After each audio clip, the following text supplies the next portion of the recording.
Hello everybody and welcome back to another Sounds of Stadia watch along live reaction stream. You're joining myself, Chris, alongside the man of many pixels, Mr. Richie. And your camera, once again, I really don't understand our setup. It always seems skewed slightly off, even though we correct it almost daily, it seems, at the moment. We are here tonight. Different things that you use just has a setup differently. We should probably just do a camera check before we start.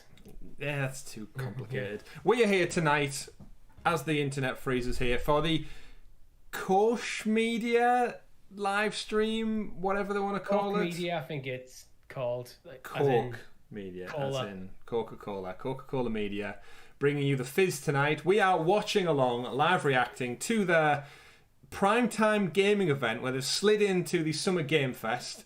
They are part of the Embracer Group, Richie. We've spoken about this on the podcast many a times. This massive conglomeration that just kind of absorbs game studio after game studio. And we are here tonight to react to whatever the hell this looks like. It's been very low-level marketed, like presented as far as I'm aware. I've not really seen it outside of a couple of Game Fest tweets. Even that's been brief. I don't know what to expect. I really don't. Yeah, I actually struggled to find a link to the show, but anyway, we've got that. We've got the link. We are here. We've got a beer. It's Friday night. Once again, we're watching along. I see plenty of people. Because chat are talking about it, I think we just clarify this. Koch Media are part of the Embracer Group. It's Koch Media struck Deep Silver, and they're basically a sister company to THQ Nordic. So anything under the THQ Nordic banner, don't expect to be here. Don't expect to be here. Don't. Right. Well, this is a Koch Media, so we're looking at Dambuster Studios, Fish Labs, Flying Wild Hog, Free Radical Design, Milestone, SRL, Prime Matter, Vertical Games, Volition, Voxler, and Warhorse Studios. Right, and they've already came out, I think, earlier in the week and said that there won't be any Metro updates, even though we know they are working on a new Metro game, which is on Stadia. We know they are working on a new Saints Row game, which won't be here, but we just did recently get the Saints Row remastered drop on the platform. So they do have a partnership, lots of these teams. There's the MotoGP tile, which we played 2 weeks ago, is on the platform. Not the most recent one that we know of. So there is hope for some Stadia logos here, fans in the chat. A quick shout out to everyone who's there so far. I've got Jem, Kumna stopping by once again this evening. Happy weekend. Tom stopping in there. Kumna again. Endeavour JP's here. Jinxix, Derek watching along with Scott Watson and Jem as well. Hoping for those fantastic Stadia logos because we joked yesterday 30 games spoke about at the Summer Game Fest kickoff event. 30 games. And Stadia was mentioned less times than Hitler and 9/11. Yes, at a gaming convention, one of the worst human beings in history and one of the worst terrorist disasters in history was mentioned more times than Google Stadia. Something's not quite balanced or right there, but hopefully tonight we'll correct that mistake, and we're here with 6 seconds on the clock to watch along. Hopefully we'll get some exciting news. If not, we're all gamers and you can play wherever makes you happy. So sit back and enjoy. Here we go, Richie. Here we go. Let's get some audio. I'm quite excited because actually the oldest studio was formed in 2018. The first one so these are all new studios. Koch Media's brand new Koch Media. Koch. Number 2 is to take a deep dive into some of the games coming to that label. And finally, number 3 is to show you what the new label will be getting up to in the streaming world. I'll move my mouse cursor. I want to welcome streamers who are co-streaming this today. That's us. Some of you guys are guys who I have looked up to and watched for many years. That's us. Oh, thanks. And speaking of people who I've looked up to for many years, I am so proud to introduce Jeff Keeley, who will be helping me co-host us through this entire list of games. Jeff, how's it going? Thanks, Opal. It is so great back to in his be here bedroom with now you for the first ever live stream from Prime Matter. I was honored yesterday. So just to clarify, yesterday they announced Prime Matter, which is another branch of Embracer Group. Wow, you've got a lot of games Prime there Matter in that is sizzle, under over a dozen Koch games. Media. So today, That's one of their studios. They really need to sort out that name first and foremost. Let's just say Prime Matter from now on. For those of you that should we just call it Deep Silver? I just want to see it again. Yeah, that's such a cool Let's name. kick things off with a look at that announcement sizzle reel. Oh, sizzle reel. Oh, let's see. Let's see what we've got, folks. Here we go.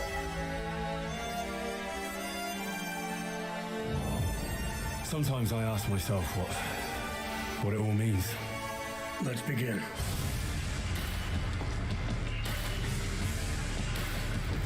this the Prime Matter trailer, isn't it? Again. The one from yesterday. Yeah. Yes, it definitely is. Dave, I don't blame you. Of course, yeah, the Euros started tonight. Yeah.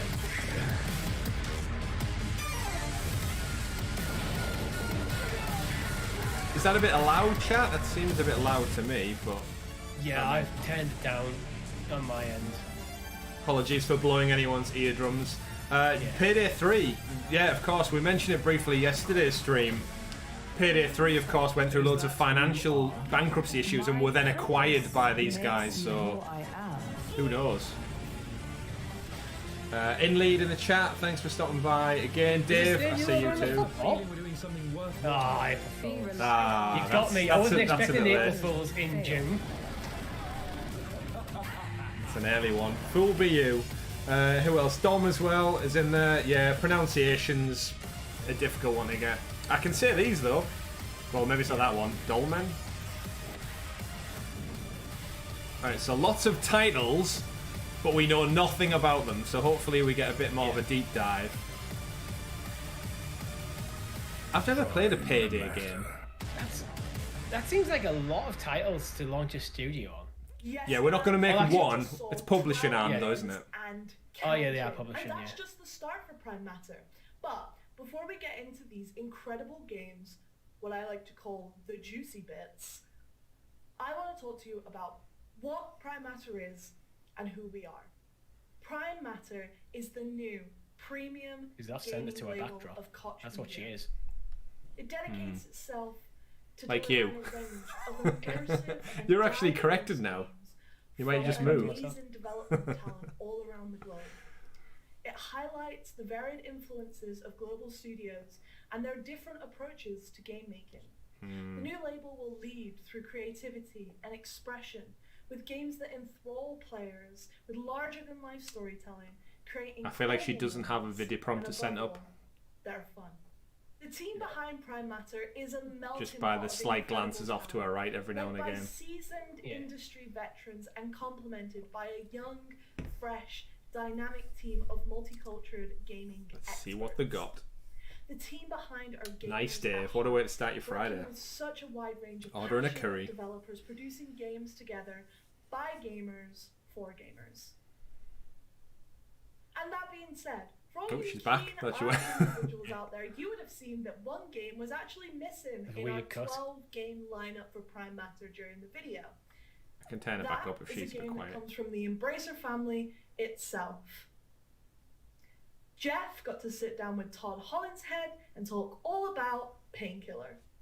Painkiller? You think all right, you saw the this news game is yesterday. Yes, out? there is a new Painkiller coming, and Todd is joining me now to maybe give us a few more details. Is there a Painkiller that exists? This is kind of a fresh project for the team at Saber, and you guys, first of all, I love that you and Tim Willits are there, continuing to build out Saber. And Painkiller was a franchise. You and I are both OG. We remember it was it probably 15 years ago at this point? Yeah, it's been a while. Closer to 2 decades than 1. My God! All right, well, but it's one of those classic games. Just me. Does Jeff look green screen now as well? From a Prime Matter perspective, you've been in the industry like me all Blair those years, and we remember that game. Why was this a franchise that you guys wanted to sort of bring back? Well, Painkiller. I wonder why, because it doesn't look like there's anything like 2000s. This is a game display that could be. It was dark, a little twisted, intense, cool guns. These are the things that kind of hit the nail on the head of what appeals to me. If I had a game more in my backdrop, I'd have both as as a fan and then also. He's been in this room since lockdown started. I've seen this room a few times. We're hoping to capture those same sort of elements and bring those into the new game. Home office. That's why. Yeah, you guys are certainly masters of doing shooters from all your time at id and Painkiller. I don't see a lot of that DNA of a lot of people just fast-paced action with a little bit of a feels twist like that to sort it. of organization. And the fact you guys are working with Prime Matter is also exciting. Brand new publisher, brand new label. A lot of people have remade their bedrooms. What do you think of the fact that they're doing this label and it's such a diverse lineup of companies and partners around it? I know you guys work with a lot of publishers, but it's pretty exciting to see a new label announced. That doesn't happen every day. No, it doesn't. And, I think that within the Embrace and group, JP, did they steal the transitions from Outriders? I think the transitions are just one of those generic ones you get on video editing software, like the Zoom pinch. Publishing, and I think that the name they chose, Prime Matter, turn this into a transition. Sort of like the primordial soup of putting together stuff from nothing. So, it kind of could be right, Jeremy could be hiding his Stadia equipment in the background, you sort of start just with out of shot, and then at the end of the day, you make a game. So I feel like that. That's that why kind of resonates the shot just so no one knows he actually likes Stadia. That we're going to be providing, not just within Prime Matter and working with them between Saber and our partnership, but across the Embracer group as well. Yeah, no, it sounds like they have a lot of games in development, but the fact that you are bringing back Painkiller is really exciting, and I know never heard of fans, Painkiller. Of course, want to know a little bit about anyone in the chat know what Painkiller is? What's gonna before we have a first look at it? Probably can't share a lot of details about it, but you're kind of in the early stages of development now on this. Yeah, super early, and if anything that came out in like 2012, assassinated for back home once it got back to the developer, because all these games. The first stuff that comes out almost always gets sort of iterated on and changed. So we're trying to keep the lid on the details until we have something that's going to be really awesome. Single player campaign. All right, well, we'll be waiting for it, and we know with you involved, it's going to be something very special, fast-paced action. I have no doubt. So. New Painkiller coming soon from the team at Saber, published by Prime Matter. Thanks, Todd. Thanks, Jeff. Who we transitioning? I really can't wait to hear more about Painkiller and the fact that Todd and Tim and the team at Saber are working on it. I think we're going to get something pretty special when they are ready to share more. So, exciting stuff in that sizzle reel. Painkiller, Payday, but I know there's a lot more we're here to talk about today as well, right, Opal? We hope so. Actually, Prime Matter has 12 games under development right at this minute. We're so excited to show you guys what us and the developers have been up to. However, before you see some of the content that we show you today, I do have to make it clear that some of this is pre-alpha, alpha, high-level Is it concept, bad of me to think that the background cutting out on the final tenth of the screen is really bugging me? When you're viewing today's show. Not our screen, her screen. That being said, how do you guys feel about a psychedelic because this is clearly something she's knocked up at home, I can give you a pat. Set on what it means to I think we're going to see a lot of stuff like this over the next week or two. And what happens when it all goes wrong. You feel like Jeff could have lent at the studio stage for a few minutes. Title about their game. I'm guessing this was shot before the studio stage, to be honest. Our game is about a group of people who go to a spiritual retreat to seek enlightenment, and they basically get a little more than they bargained for. And your character has to deal with I really hope this issues, isn't made as up well of as the interviews terrors that become awakened. I'd like to see. So, what type of genre is this game? I'd like to see the game. It's a bit hard to pin down with the even if it's early footage.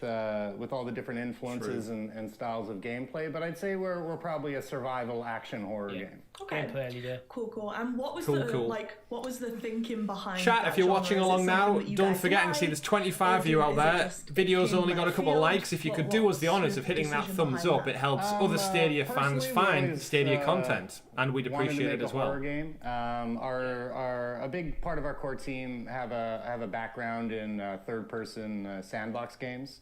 And we really wanted to combine, action mechanics, deep storytelling, and we felt that the horror genre was a really exciting space to take that background and play around with. So, kind of sticking with the horror genre, why did you decide to go with that theme? It's not really like normally what you would see, this whole spiritual awakening thing. So what was the idea behind that? We thought it was just kind of an interesting I'm more interested in developing interviews after I'm already interested in the game. There is there's a lot of influence from that with like folk horror in the 70s and Giallo horror and so forth. Because the problem is, without any visual stimulant, all these words are lost on me at the moment because I don't know what they're talking about. Aesthetic, something that was very sensational, very colorful, and mixing it in with I like the logo though. with Bitcoin, kind of, more action-oriented and exploratory game mechanics. Unitrix in the chat. Was Intimado Gamer, hello as well. Thank you for stopping by. Speaking about your inspirations and stuff, hopefully we're going to get some gameplay soon. Oh, Jem, you legend, dropping $1.99 super chat, and that's a super thumbs up as well. I like that kind of thumbs up, Jem. Thank you very much. Go check out Jem's channel, by the way, if you've not done so. He does some amazing deep dives into the world of Stadia. Eternal Darkness. So a lot of games are very inspirational. It 100% counts. The game actually started off as a game with fixed camera angles and so forth, and then we over the course I give him a thumbs up. Over the course of development. Just especially really focusing on which you can get if you're a member of Sounds of Stadia for as little as like 9p. Element to it. We since switched to an over-the-shoulder camera. Stadia controllers next to your name. Talking about changes, super stickers, and early access to our side quest show as well. Up to 5-6 days early. To, like, the original thank you, Amy. We appreciate that. Thank you. Developing the game's quite far out, but from your original concept to where the game is, I feel bad when we talk over these, but. The core story, it's just two people I don't know talking right now. Sorry, chat, if you expect us to listen along silently to these people talking, but I guess if you wanted to do that, you could watch the stream independently of us. Yeah, that's my fault. I do feel guilty when we're talking over them, but it's like... We added deeper mechanics. I'd say more action. People tuned in to watch us. If they want to just watch the show, they could just watch the show. If they can find the link. Those were things that weren't. Because it took us some time, because they didn't tweet out about it that much. Jem being a little Jem, another super chat in there. You're going to town this Friday, Jem. Is it payday? But thank you again, all the same. I'll drink to that one as well. Is it payday free? Every new person that joins, brings something. He did it. He made it funny.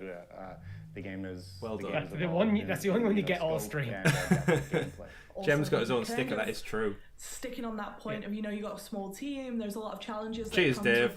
What's the score? Hardest part of making the game so far? Who is kicking off tonight, Richie? The hardest part was probably trying to make a game that Croatia has more realistic production values, because that's where our background comes from.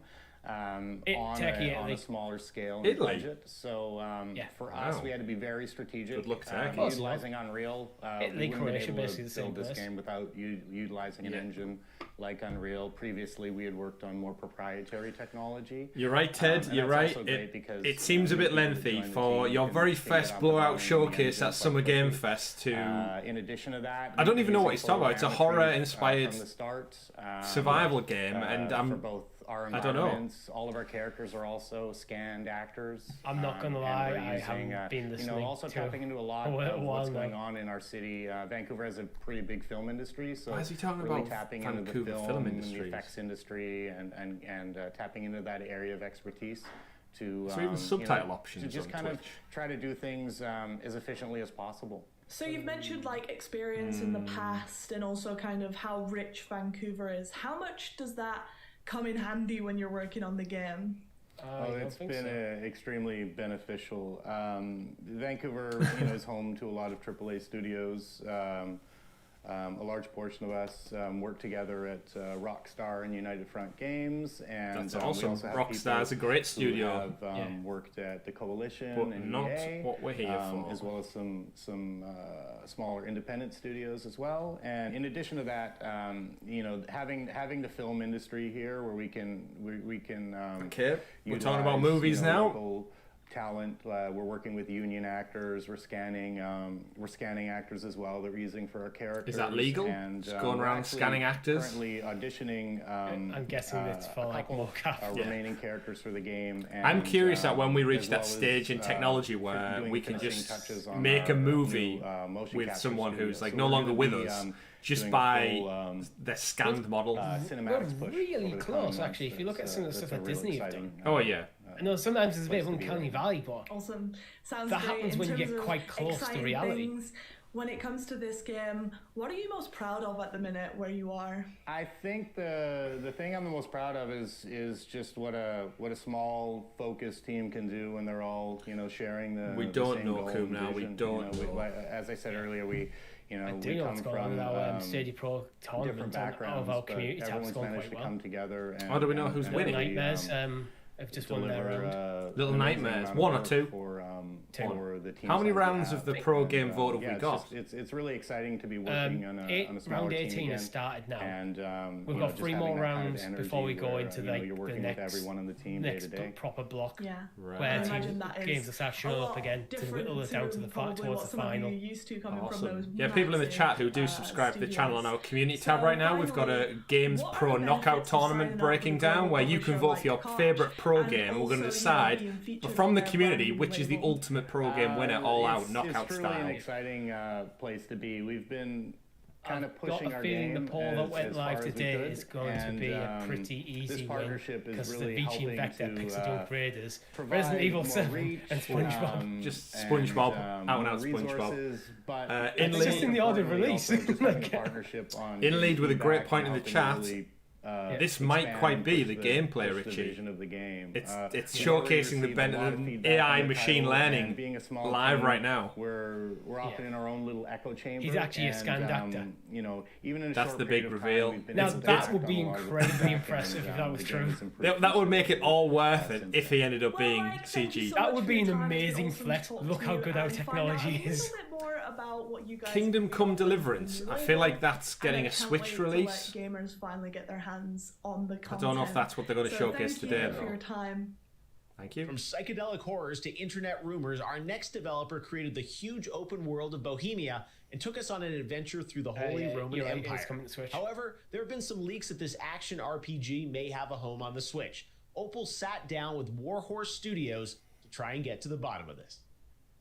Kingdom Come Deliverance on the Switch. That is quite some news. Yes, that's true. Kingdom Come Deliverance is coming to the Nintendo Switch. And as you said, it's about gamers, devs, and games. In our case, or in this case, actually gamers play an integral part in the story. What do you mean? Well, some kind of confusion happened. Richie, what do you mean?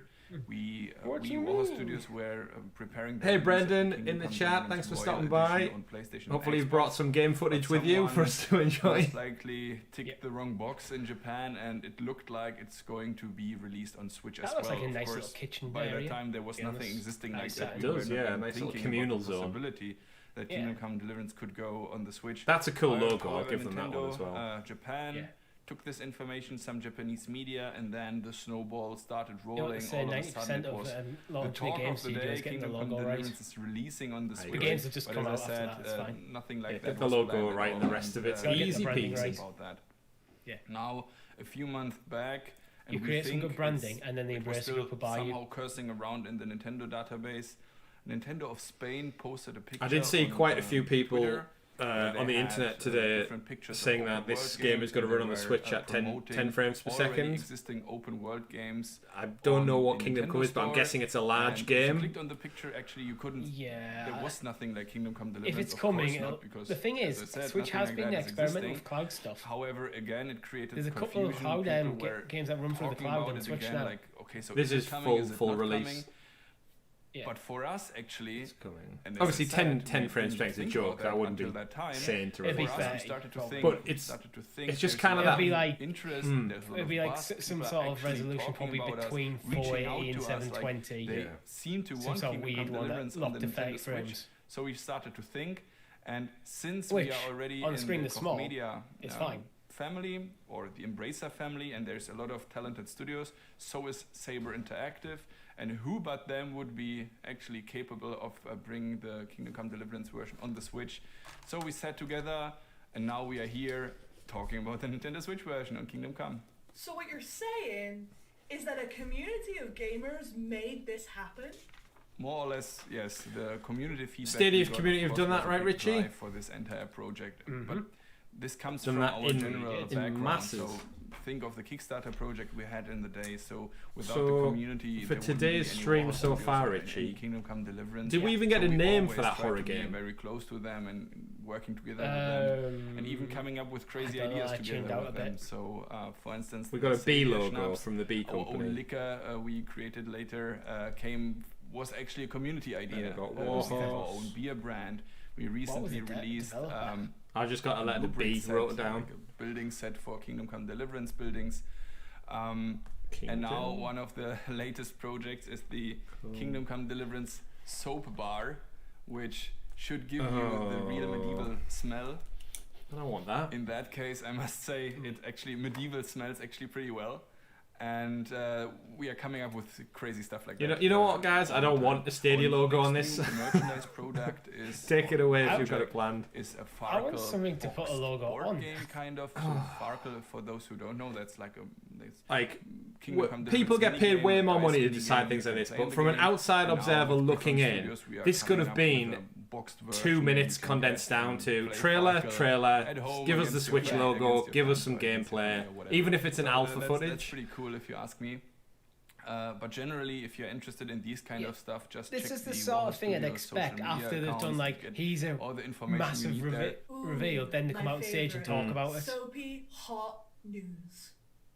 Speaking of soapy hot news, how do you feel about Warhorse being under the new label Prime Matter? It's a huge honor, of course. We were working together with Koch for over 4 years already. With who? In 2019, we then even different. Became part of the Everyone says it different. family. So that was a big thing. And now being able to take part at the beginning of something new, be there when there's a new label. Gem in the chat saying, I'd rather watch this guy start a Twitch hot tub channel and watch him use the soap for 10 minutes. Come there as an established partner already. That is really cool, and we are looking forward to a bright future. Thank you. Yeah, it's a good point, Nathan. The user base on the Switch is what pulls most games across to it. Until that time, Toby, goodbye. So are we. Thank you very much. Oh. And see you. From internet rumors back to reality, we will have more on Kingdom Come Deliverance for Switch as we get it. All right, let's move from RPGs to FPS games. Final Form, which is a working title, is an action-packed sci-fi adventure where you play the role of a humanoid avatar of a sentient spaceship sent on a mission to the edge of the known universe to battle an unstoppable plague. The game is still a long ways from completion, but here's a very quick peek at what's in store. Oh my god, Chris. We might have something here. Right, a trailer of sorts. It's kicking off. Very early. It's kicking off. Reconnect. Oh.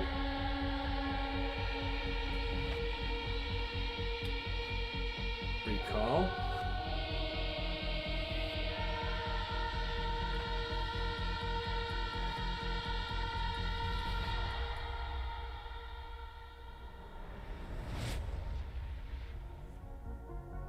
Codename Final Form. So far, that's winning.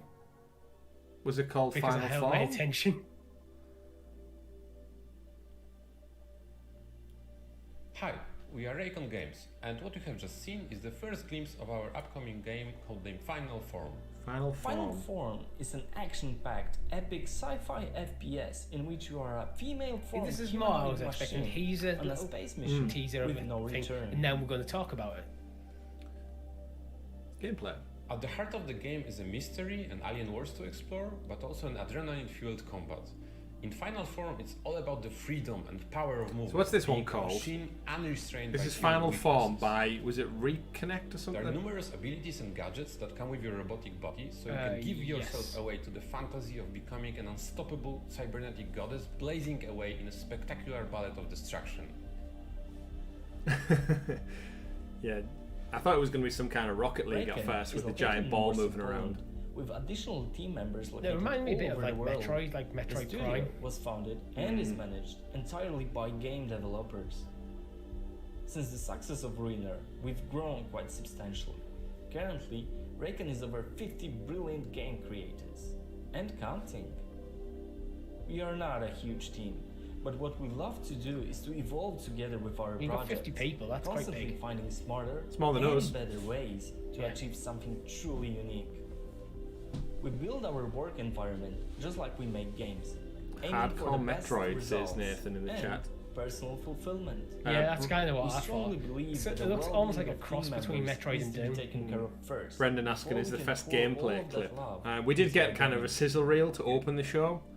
But Yeah. The partnership yes, we've seen That's this. the one we saw has been yesterday. very fruitful and inspiring. We're happy to be in the avant-garde of the upcoming new label. We're looking forward to share more on Final Form in the future. And in the meantime, Please enjoy the rest of the show. Dolmen and see you around. Dolmen. So it's called Final Form by Sig9, is it? Or Rekion? Rekion? I wish they'd be clearer with who they are. I have to say, guys, I love the soundtrack from Final Form. Moving on to our next game, which is just as special. What if you took Lovecraftian and Gygax themes and mixed it all together with hardcore RPG elements? That's exactly what Massive Works this that way then Cthulhu game? I had to sit down with their CTO to talk about their No, that was Gearbox, wasn't it? Massive Work. That's nice and clear. Massive Work Studio. Massive Work. Massive Work Studio. I'm taking notes, as always. World premiere.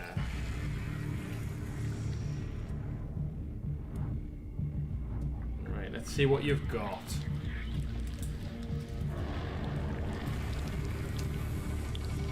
Purple Venus flytraps. I like it.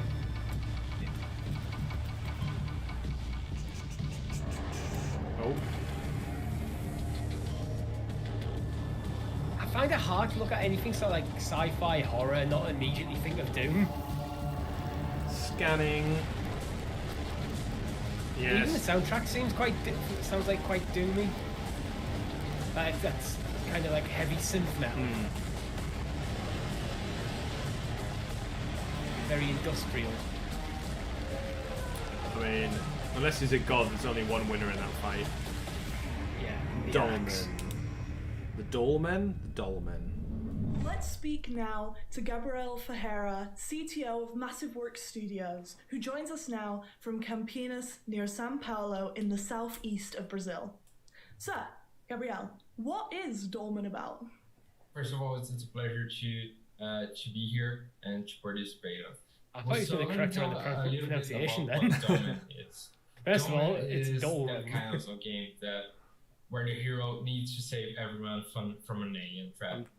Trying to get a peek of what's behind his chair. I can't see if it's a PlayStation or an Xbox. That's the kind of thing that Dolmen is not about. In this game, you actually save the drillers, which is the alien species that live on the planet. But you're going there to help a company save its investment. I was wondering what was on the right hand side of the shot. It's a whiteboard. I thought it looked like he just ripped something off the wall. But we can't have that up there. It's like a magnetic whiteboard. Yeah. The humanity, the greed, the war, and the spares and the challenges that come to mind. It's a Steam QR code in there poster. Can you scan it from where you're at? Taking all that part, and yes, Dolmen is also about fighting all kinds of monsters and struggling. After all, it is a hard game. It's a hardcore game. It's inspired on Souls-like. So yes, I was waiting for that to come. Awesome. Everything that's hard. Thinking about the name is Dolmen, immediately Souls-like now.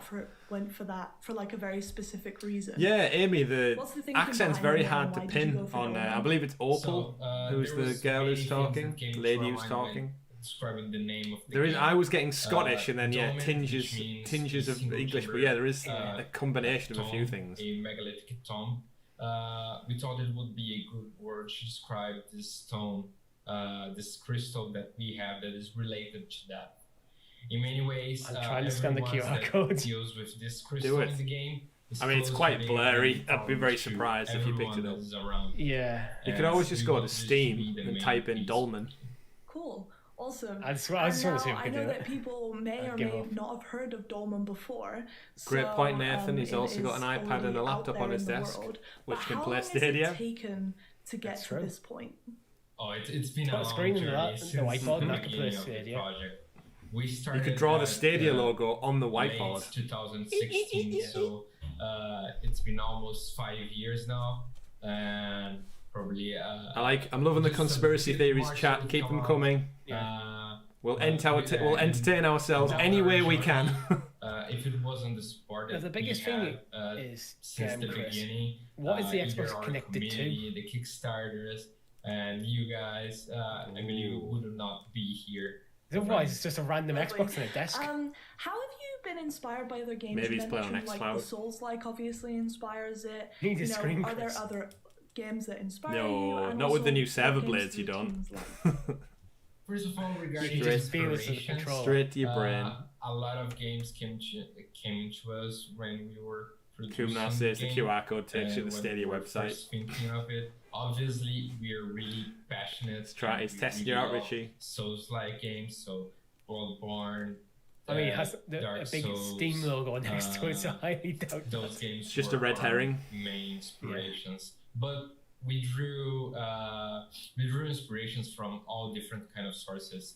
So we had inspirations in Dead Space, in Mass Effect, and also not only inspirations in other games, but also inspirations in movies and Lovecraftian stories. For example, Alien and Geiger, and those were our main inspirations.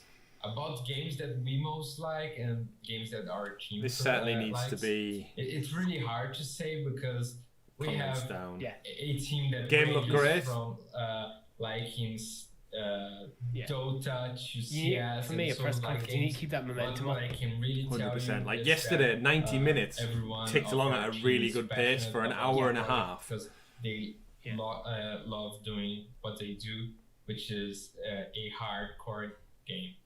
Yeah, and that makes sense as well when you get hands on Dolmen, all these inspirations that have come in. So the game is set in a sci-fi universe. Is there any specific reason you decided to go down that route? Was there any other routes that you considered? I'm not trying to pick up accents, like I wasn't before. Well, the humans are afraid of what they don't know. And the universe the humans, has as if he's not one of us.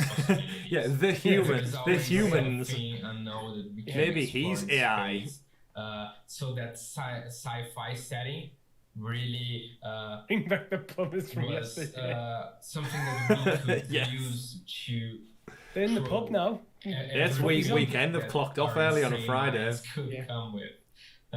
So we wanted to use the sci-fi as a tool to reach this goal, to present the player a world of unknown that he can fear and he can enjoy it. No, absolutely. And while we're kind of on the point of humans and Earth, you guys are based in Brazil, which is awesome. Are there any specific reasons during development because of that? Well, on the point of humans and Earth, you guys are in Brazil. There were a lot of challenges that we faced along this 5-year journey. She was just clarifying he's a human because he was very ambiguous about that before. And Brazil is definitely part of Earth, I can confirm. 2020 and 2021 was a really challenge for us, but it was something that we could adapt well, especially because even that we're based in Brazil, we're not only based in a single location in Brazil. We have people spread across the country, so it was easy enough to overcome that challenge. But there were several challenges since getting development kits and finding people that are really capable of helping us to deliver this amazing game. And that's what we do you get the feeling he should just scooch his chair up a little bit? That our company his camera needs to be down a bit. Really gives value. Like the top of his head is like halfway in the shot. Really, it's incredible. I know he wants to get the poster in, but there's still quite a chunk of space above that poster. Absolutely, that's really cool. Kind of on that theme of development and challenges, given how development and technology often dictates how a game evolves throughout its development, how kind of close are you to the original concept that you guys came up for Dolmen?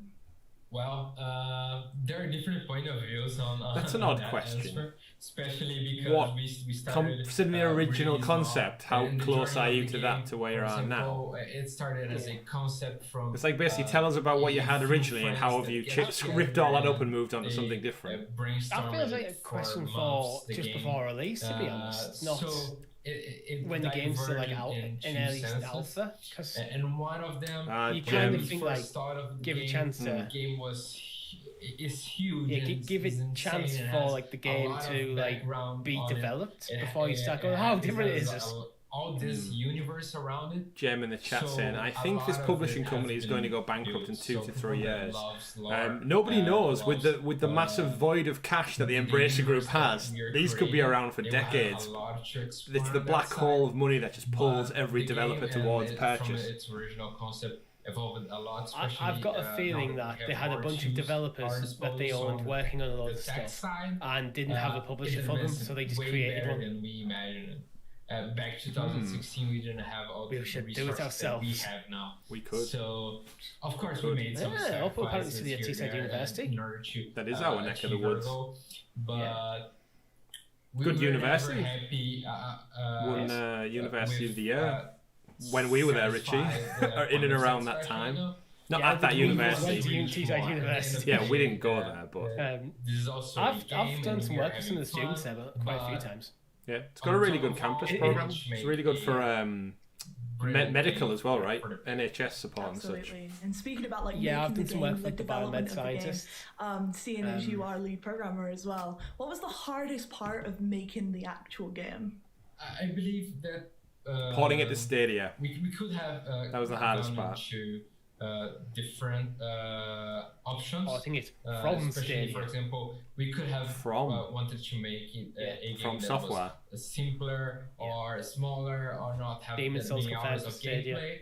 But we decided don't say things like that. A hardcore game, even as a first game of our people will clip you out and put you on the internet. Full into that challenge. We faced a lot of totally agree with you, Barclay. As I mentioned previously. It seems to be the trend they've set for themselves, unfortunately. Finding the correct professionals and focusing on what we were doing and it feels like they're putting this much talk in the pad out to showcase because everything's in early stage, so they don't have much to show. But while they're talking, show like concept art, like do you know they'll do those slow zoom in presentations where it's just panning from shot to shot because they must have something. Random sketches and stuff. Still images. Wireframe models and stuff of like tests and stuff. There's a lot of that I could keep talking and talking. He's got a very empty room as well. Like we've assessed everything in his room. We haven't spoke about his blinds yet. He's got some quite solid shutters on that window. Balancing fit. We don't know Koom now. We don't know. We could be in for the long haul. Fair, but I think they said there's something like 10 games or something that this publisher's got. But we don't know if they're going to be talking about them all. So you mentioned like 5 years of development, which is a crazy long time. How have you kept yourself motivated? How long this conference has felt? Motivated? That's harsh. I won't say it was easy. I think she's doing a good job as an interviewer. I would say I actually prefer it when it comes back to her talking now. I feel like we're friends with Opal. In these meetings, in order to play the game, even now that we are remote, we keep getting up every day and making a meeting and showing. Jem's right. 5 years of development. You've got to have more than a 1 minminute trailer. This is what I'm saying. Even if it's just like shots of concept art or wireframe models, like or untextured environments, all that sort of stuff. Stuff that is clearly in development stuff. And getting the players to play the game and see how they react. It was something incredible for us. It really made us feel proud of what we were doing.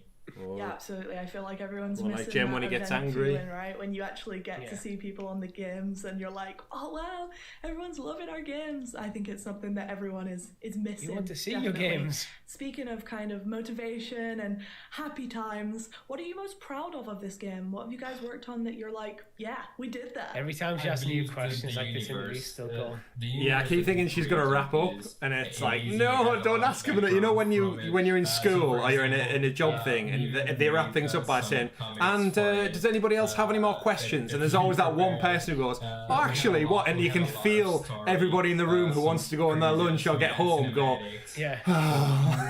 It's when you're on like a training course or something and it's like 4:30 or something, you're just wrapping up. It's like, anyone got any questions? Everyone is like, if you don't say anything, we can leave early.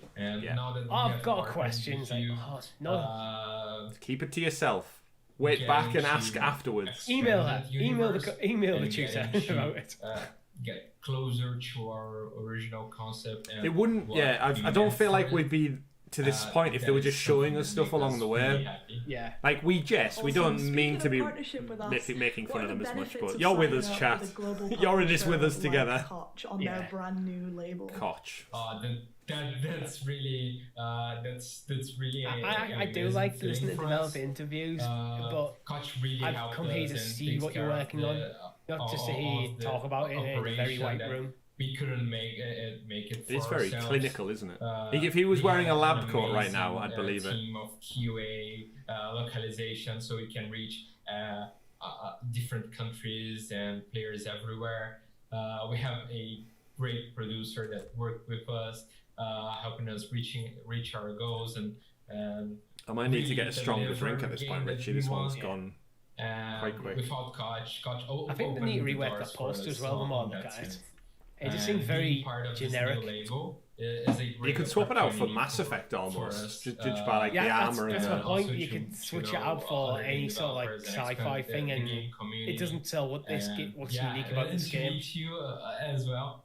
We really thank you for this. This is what happens when the leave is so too long. We start analysing everything. You guys on board, and more importantly, I am so excited to actually let people play this game at some point under this new label. So thank you so much for your time, Gabrielle. Thank you for your time. Talking to you. Thank you, chat, for your time as well. You're just as appreciated. King's Bounty 2 next. King's Bounty 2. Thank you for your time, and see you later. I like bounties. Bye. Now, the first title from Prime Matter will be the beautiful, highly anticipated King's Bounty 2. We have a first look at the gameplay trailer, and then Opal got a chance to sit down and talk with CEO Nikolai. We've got a gameplay trailer though. Here we go. The balance is off. Oh. Our land, That's Austria, nice. dances on the knife's edge of fate. Is it Austria? King Claudius, Austria. my father, cannot lead, and his absence has set the realm in motion. Something is coming. Now the burden of the crown falls onto me. Nostria was flourishing, but there is unrest. It used to be beautiful here. My wife and I had a nice life then. Oh, conspiracy, sabotage, necromancy. They all threaten this land asunder, but we must unite for distorted Some of the character models remind you of something like we probably made 6-7 years ago. Rumors tell of in a way, but I kind of dig it. Putting our hope in something that does not exist. A seer foretells that I'm not the one. I'm not the person to shout from the rooftop about everything has to be perfect graphics. Among us. Joel from The Last of Us. It at the moment. In my first look, I described the graphics as very much like Final Fantasy X. We must look towards the horizon, fight back the darkness, and preserve the light. Do we think of it's our land. asymmetric, third person looking at this? Austria. I haven't got a clue. Oh, no logos. Last gen though. Anything in the small print? Hello there, too guys. late. Thanks for joining me, and I am joined by Nikolai Barinshnikov from 1C Entertainment. Gameplay, isn't it cinematic? Yeah, it's a good point. And creator of King's Bounty 2. That wasn't really King's Bounty has been gameplay. years in development and has a 30-year It's a strategy pedigree. RPG So what adventure is it that turn-based makes King's strategy. Bounty 2 so special? According to the tags on Steam. Was a grandfather of games of series like Heroes of Might and Magic, so it created these turn-based gameplay when it had I'll actually get more interesting stuff. based battlefield and I haven't played a Heroes of Might and Magic game in so long. Played one. Like chess pieces on the board. I had Heroes of Might and Magic 3, which was those games we mentioned, Richie, that come on the Wilkinson's spinny rack. Absolutely. In the white boxes. That's the case I had for Heroes of Might and The first Magic. King's Bounties was 1990, and then you had the King's Bounty that you guys created in the 2000s. What technical improvements now that we're in 2021 are He's literally bled out the most entire excited universe. about implementing into the new He King's fell Bounty into a 2? warp Well, hole. I'm a huge fan of the core aspect of the game. With and it's green screen. Is it green screen? Or it's just the blur effect is bleeding over it. Blur, yeah. Maximum blur, Captain. Flat surface. Yeah. So now we're bringing the battlefield into 3D. So there's a Stadia logo, folks. There's another one. Drink. Like simple example, if your archers are located on the hill, they will do like extra damage for the every time you see the logo, you got to drink, everyone. 3D is a huge. That the rules we're playing with tonight. And then the whole role-playing part, the exploration part. I'm coming to Stadia this Christmas. This holiday season. Fable, Mass Effect, epic. No, Gem, not 60 frames per second. 120. Tiny little character. Locked. I'm currently in infinite frames per second. So we are moving towards this kind of epic. This never ends. Fantasy adventure. Shocking. I think my camera's only set to 30. I can change it to 60. And weirdly enough, Gem, no 4K for some reason. You got to put it with 1080. So speaking of the other King's Bounty games, will this King's Bounty 2 follow the other stories of the games, or will it be a standalone title? No, the game will not follow on 480p, 120 frames per second. That's the way forward. Even the previous King's Bounty, they all sort of like disconnected. There was like the main protagonist. Just gonna grab another drink. Small quest, and I would say that the previous King's Bounty, it was not like an epic RPG adventure. So the game was more about just battling random monsters on the map. Chris Tales is coming to Stadia. That's close to Chris coming to Stadia. It's really, a epic adventure. We have spent like dozens of hours solving puzzles, working with different factions, making decisions that change the character and the world. So we're really moving much more towards, an epic RPG. However, this is a rare combination where our game, King's Bounty, is not an action RPG. It's not a Witcher game where you have to, quickly press buttons on your joysticks and battle enemies in the field. It's an interesting crossbreed of a high fantasy role-playing game with tactical strategy type, which, I wouldn't. It's not like quote unquote was never done on console, but this is fairly unique combination. For the console, and it's a combination, Chris, between like a high fantasy RPG, action RPG, and I was a huge fan of XCOM, and a turn-based strategy. 1994, so I'm thinking like and the modern console, if Warcraft 3 was turn-based, this is something we're trying to achieve. Windbound, really make a modern game that works well on modern platforms, that works well with current understanding of gamers, how games should look like. So we're trying to enhance it. I think it could be a really cool game. Yeah, cool, awesome. Kind of speaking about the story of King's Bounty 2 and how it differs, it appears to have a darker, more gritty aesthetic compared to its predecessors. What was the design philosophy around that? Why did you decide to go with that instead? That's an interesting question. We've been debating on the design approach. And again, I think that was them. Did you just get loads of computer noises? Yeah, I thought it was me. No, I think it was them. I actually stumbled across the press kit while I was googling about the game. I just downloaded it. We are now trying to play in different league. We're trying to make a much bigger title, a big game, an epic adventure. We've been, astonished by. What are you drinking tonight, Richie? Fantasy. It's your weekend tipple. In games, and we thought that this is a good idea actually to upgrade King's Bounty to what we call like high fantasy or like realistic fantasy. So it's not a dark fantasy like Kingdom Come when they're like dirty peasants, everything is bad. No, it's more like, as I said, like high fantasy. Epic. So I think there's a new Age of Empires in the way. I think that's the closest you're getting to like. There is a new one.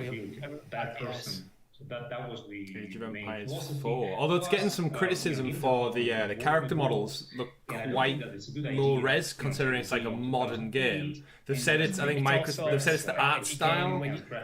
Yeah, when you zoomed out, who cares? True. I'd rather low quality for a game like Age of Empires. I'd rather low quality character models, being able to have more of them. I agree. Because I think it's something that was it reaching like 75 like unit limit that on the original Age of Empires. There's an expectation. Oh, I can't remember that. You got like up to 200 with the Conqueror's expansion. Yeah, so we've and it's like, that this but game didn't feel enough if you want to make like a different massive kind of empire. Yeah, I remember doing the map maker where you could drop on your own soldiers, and I added that many that it just broke the game to a point where I was getting like 3 frames per second because the amount of units on camera just didn't work. You started deleting villages. Yeah, you just the game up. Entire civilizations were wiped out just so I could have more units in my army. Why did you choose? I'll delete my siege because the fire effects keep slowing me down. 100%. Cheers indeed, Amy. Cheers. Thanks for sticking with us for this Koch Media prime time gaming thing. Richie and Chris complain about Koch Media presents. We'll change the title afterwards. It becomes, I don't know, so far, Richie, we've seen... Actually, we saw nothing of Kingdom Come Deliverance, which is already out, which is an odd thing that they didn't show us any footage of a game that's actually available to buy and play now. So, a couple of things.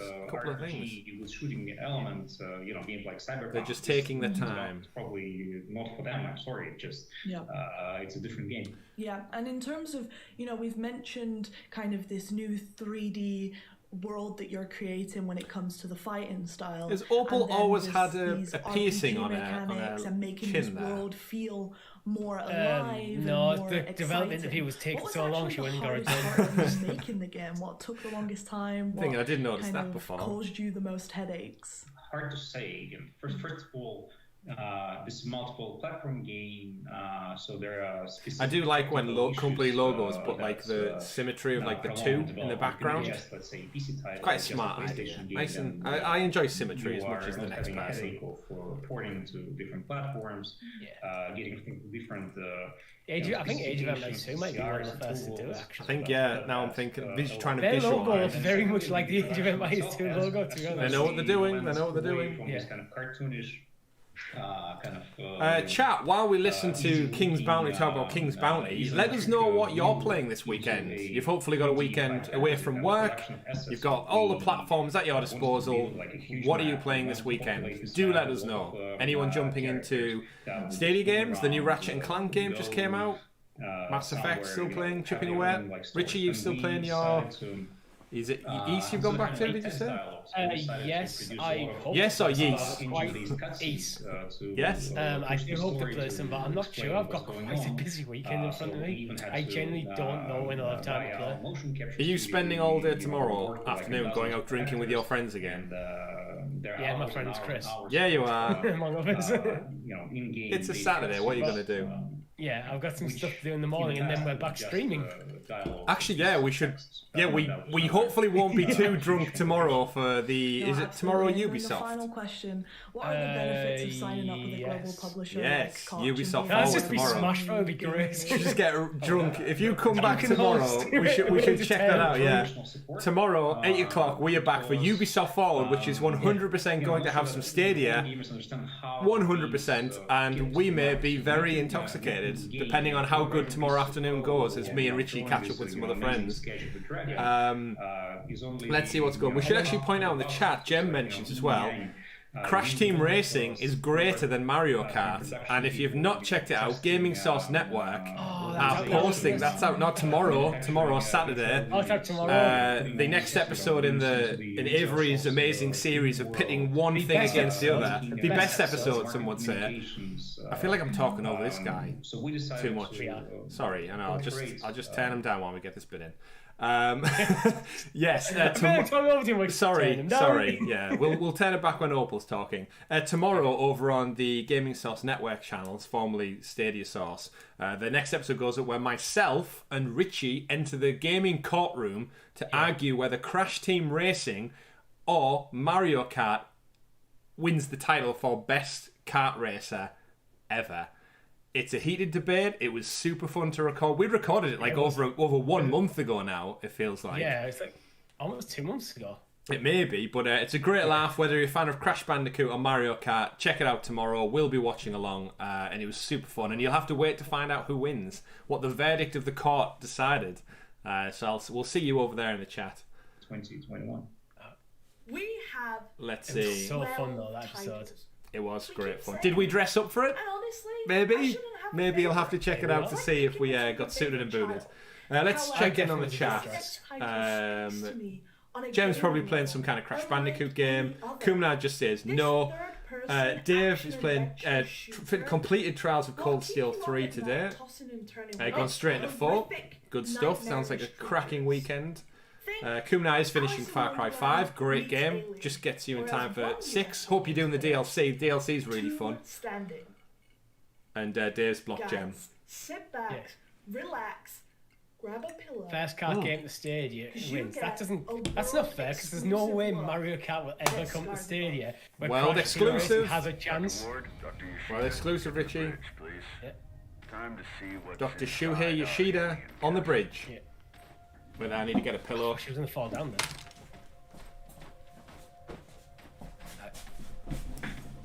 there. You gotta do what Opal says, Richie. Yeah. I have a pillow. I don't know why. Should we be primetime snooze fest? What did someone say in the chat? Gem primetime snoozing. This looks like Death Stranding meets Control. Yeah. What planet is this? Now this has my interest. How did I end up here? Yeah. I like the art style. I like its gameplay. I don't know why I needed a pillow though. Log entry. The gate has an internal. Maybe she's saying we're going to show a lot of stuff, so you want to get comfortable. On the rim seems sensitive. Oh, I might just been too optimistic. A blast of electricity should cause a reaction. She's got a. Oh, Vine's out of the health bar. Oh, so she's got stamina. It's from Hermes. Hermes. Splintered off as it entered the atmosphere. Do we think it's Hermes, the delivery company, Richie, which are terrible, by the way, or do we think it's Hermes, the Greek god? Well, the delivery company is named after the Greek god. Vera. Which is ironic because it's terrible. Yeah, they are terrible. The messenger of the gods. Oh, they found Vera. Vera? From what, Coronation Street? Yeah. Coronation Street. Oh, shit! Oh, now that's cool. Yes. That dodge roll was so Horizon. And that's a good thing. There's your weapon. The weapon wheel looks very Horizon as well. What was that? Get out of the toxicity, Kate. If this is like a sci-fi version of Horizon, like, count me in. Log entry. Arachnid Scorpiod. Scorpiod? What do you say? Scorpiod? Half arachnid, half reptile. Shit.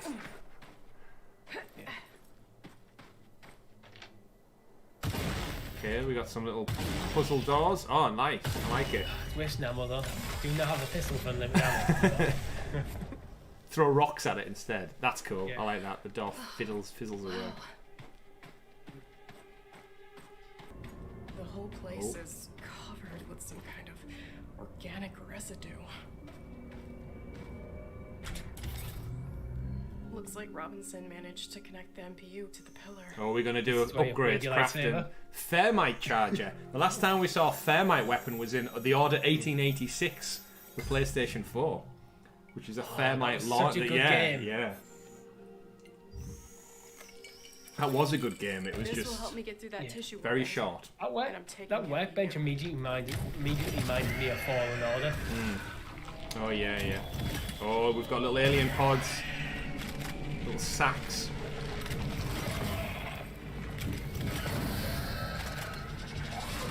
Oh.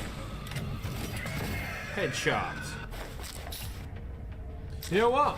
This gets my top rating so far. I'm in. I like this one. Just to get my top rating so far, I generally think this looks like a pretty damn cool game. Oh, there's a giant obelisk. Who were the architects of this place? Did they build these? Check in on the chat. Ted's playing Trials of Cold Steel 3. Very popular at the moment, that one. Michael says, hey, man meat. Sorry, Richie, because you are the meat in our cloud sandwich, of course. James. Tonight I'm not. Dave, Mario. Although with an open face sandwich tonight. Oh, what's this? Oh, it's like a... Is it stone gorilla? Yeah. Throws rocks. Hey, Meg, thanks for stopping by. Hope you're good. This game, we don't know yet. The primetime Koch Media game stream is very interesting the way they showcase the games and events.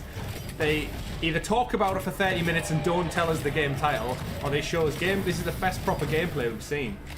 Yeah. 45 minutes into the showcase, so this looks cool though. I like this.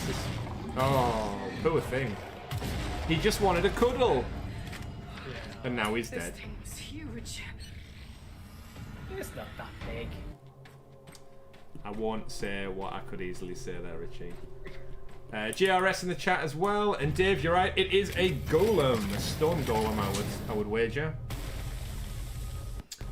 Good bit of exploration. We've seen different different environments so far, Richie. Yeah. Crafting. There's a little inventory tab down the bottom left, which looks like you might have kind of like health booster, stamina booster, maybe. Yeah. I mean, they're clearly playing this on PC. Yes. Which makes me wonder why they're using ZX, C, and V for like then. Why not you like 1, 2, 3, and 4? Which are much easier to access. Yeah, true. When you're on the WASD. Ooh, the mandible is pronounced and consists of several pairs of... Oh, damn it. The head, the shape of the position. Oh, so you have to do some kind of Batman dissection. It's like they're using the focus. The pseudocerebrum seems to be generating an electrical charge. 2 pairs of lobes. I actually only found out like this last year that the front, the front part of the brain, I put 2 and 2 together, that the neocortex is part of the brain, and Dr. Neocortex from Crash Bandicoot, I was like, mind blown. It's like, what? You only discovered this now? Yeah, I just never thought. I just thought that because as a child I knew about the Crash Bandicoot character well before I was taught about how like parts of the brain.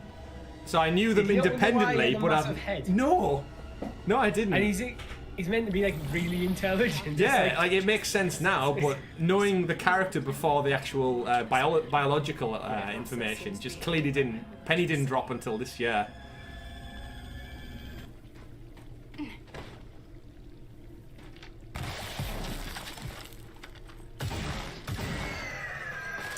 Dave in the chat says, I'd play this, which means it won't be coming to Stadia. Yeah. Oh, what they're eating the golem? I suppose you gotta eat. Yeah. That's my baby! Mammy's angry.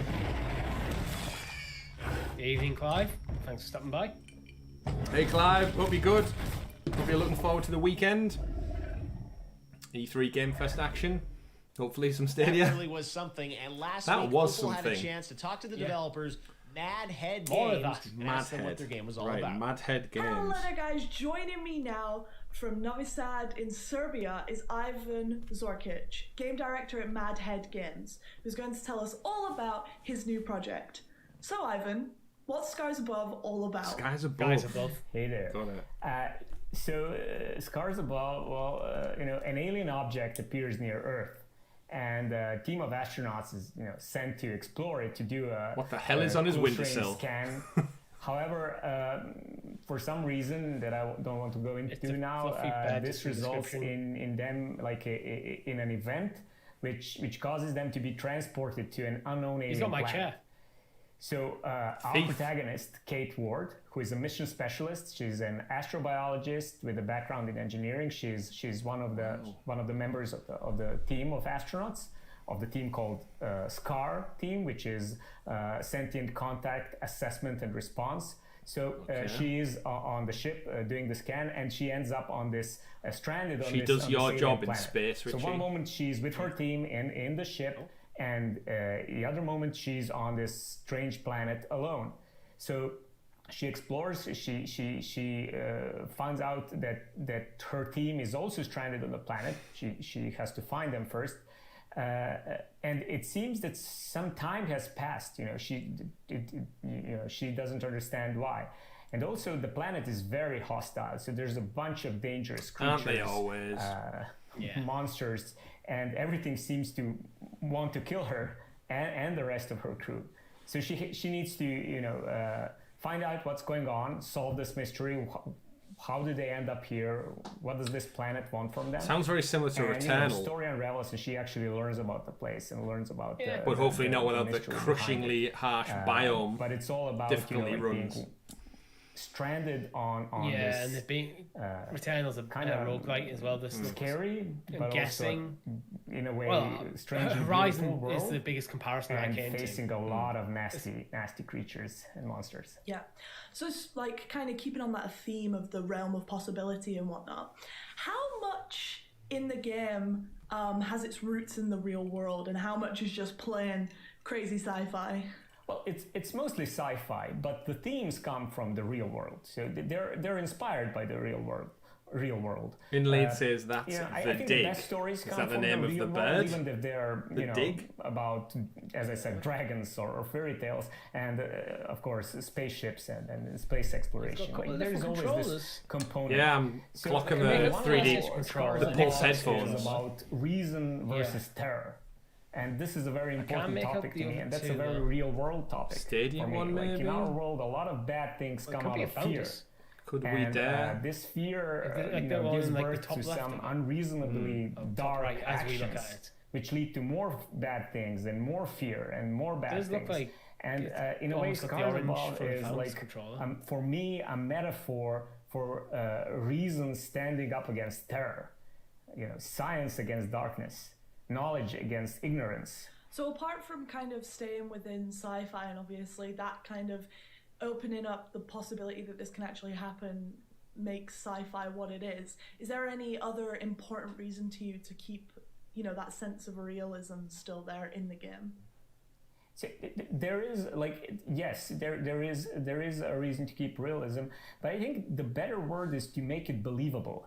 So like if you go for absolute realism, you're kind of limited on what you can tell, the story you can tell. It kind of is like there is fiction element to the sci-fi, right? But we want to make it believable, and the reason why this is important is because I would like to create this what if vibe. I would like it if people actually ask themselves, like what if this really happened? What would I do if I were suddenly stranded somewhere? I'd be dead immediately. On this strange, far away from home. I'd trip over one of the alien pods and get absorbed by them. Surrounded with monsters and for me, it'd be like I'll get attacked by a massive alien, somehow come out alive. About it. Then so like we don't want to accidentally go fall super for something wild, just like but we do want to make it believable, so that it'd be like a because pathetic death rather than like a heroic one. I I wouldn't go down fighting this great like, beast. What would I do if I was just get stung by a nettle? One of those venom flight traps we saw. What if this happens someday? What if an alien object does appear near Earth someday? Do you believe that there's life on other planets, Richie? You mentioned the lead protagonist, Kate Ward. You told her, you told about her job title. What else? As someone who did silly physics for a little while, it's like you look at the stats of it, how big the universe is. Very strong, I think the chances are very high, but also very caring. Though it's likely that they're so far away and so technologically different to us that we'll never make contact. An explorer. I think our species will have come and gone before. Childlike scientific curiosity. I'm on the same page. There's just that many. Especially the way we are at the moment. We're not exactly to each other. She's not a soldier. Yeah, people will find the remnants of our civilization well after we've gone. There's that many. Even just playing Mass Effect and seeing all the different solar systems and without hyperspace travel, which is theoretically impossible, really. Because the fact we're never that she's not that's when you're getting into weird realms of physics. She's not capable, so she has not in our lifetime, to say the least. Mind. Yeah, I don't think even if we could crack the science, I don't think we'd crack the engineering to do it if our species was annihilated. How vulnerable she is, how scared she is. That's why we'll just play games relating to it. Dream big. It doesn't come out of lack of fear. It comes in face of fear. So we do want to show this fear, and it's actually like this. The fact that she's overcoming this, like fighting her emotions, the thing to remember is life doesn't necessarily mean it's intelligent. That makes her courageous, and that's great. So she gets frightened. She fights her emotions.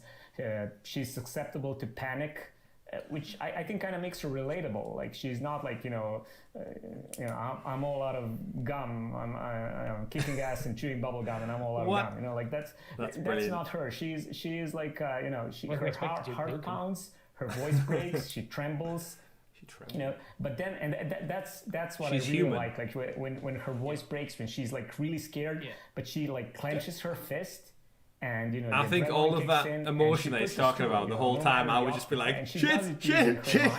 I would just be swearing in absolute panic the whole time. These weapons and gadgets and I don't even like what different planets said. It'd be lovely. Lovely. All things said. Send you a postcard. It's just damp here. There's damn it, things keep trying to kill me. Team? Who else are we going to be meeting on this adventure? Oh yeah, who's Kate's sidekicks? She's a part of a we need the pilot team. There is the commander engineer of the mission, Commander Robinson. The guy who gets killed immediately. And he's like a person with a military background, like a pilot. He's going to want to kill everything. Cool. An officer. It'll be the captain of the ship. That'll be the one to go down first. But the rest of the team are mission she has to take his place.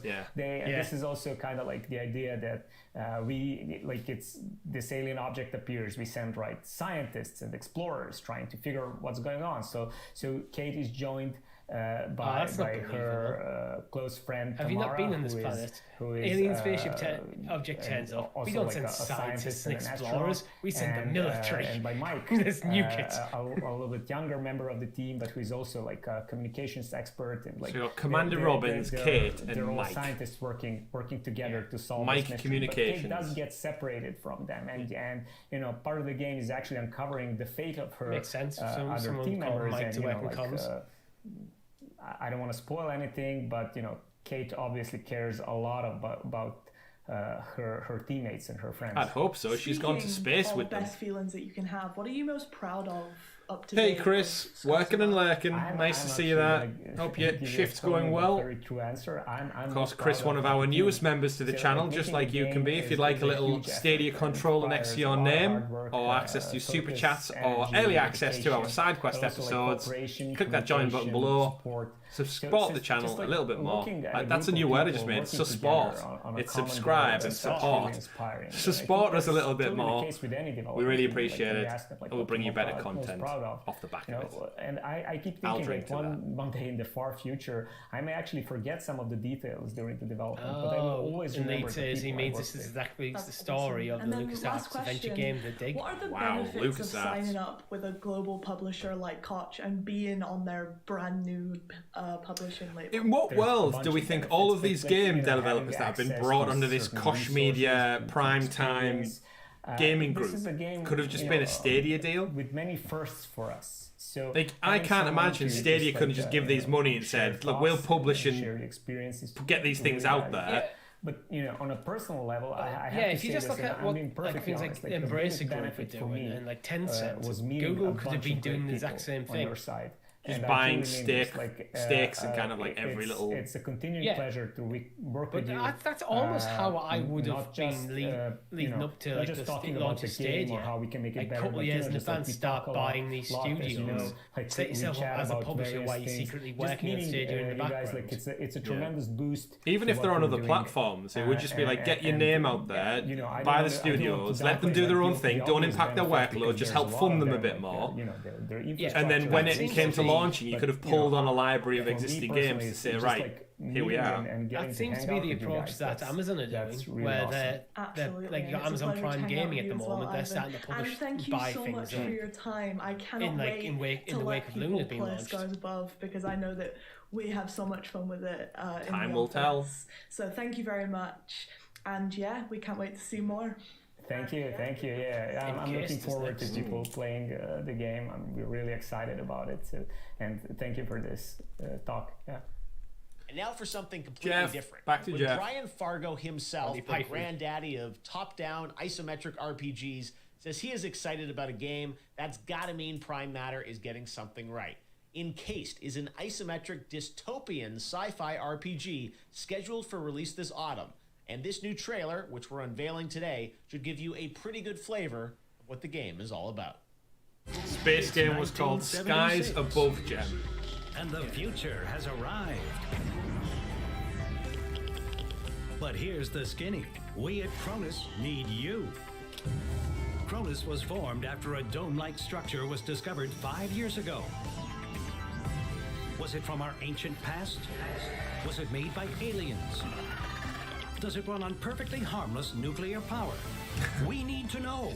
And humanity is waiting for you to help I was getting Fallout vibes actually, even before I said that. Descend into the dome itself and join one of our incredible research teams. The only question is, which wing of Cronus is the best fit for you? If you like taking orders, cracking heads, ultra-violence, and guns, lots of guns, then the Blackwing is for you. Can you build and repair incredible technology, but not expect any credit for it? You sound like an engineer. I like the humor. I like the humor. Welcome to the Blue Wing. It's Are you a doctor, scientist, mathematician, or any other type of brainiac? We've got you covered in the White Wing. Do you like taking credit for the hard work of others, but never do anything yourself? Those forms won't fill themselves. That's management, mister. And the Silver Wing awaits. Are you a criminal, prisoner, or have no discernible skills whatsoever? Then you're coming to the Orange Wing, like it or not. Are you ready for adventure? I think I'd have to go Orange Wing, you know? Are you ready to make the change with us? Are you ready to love it so much that you'll never want to leave?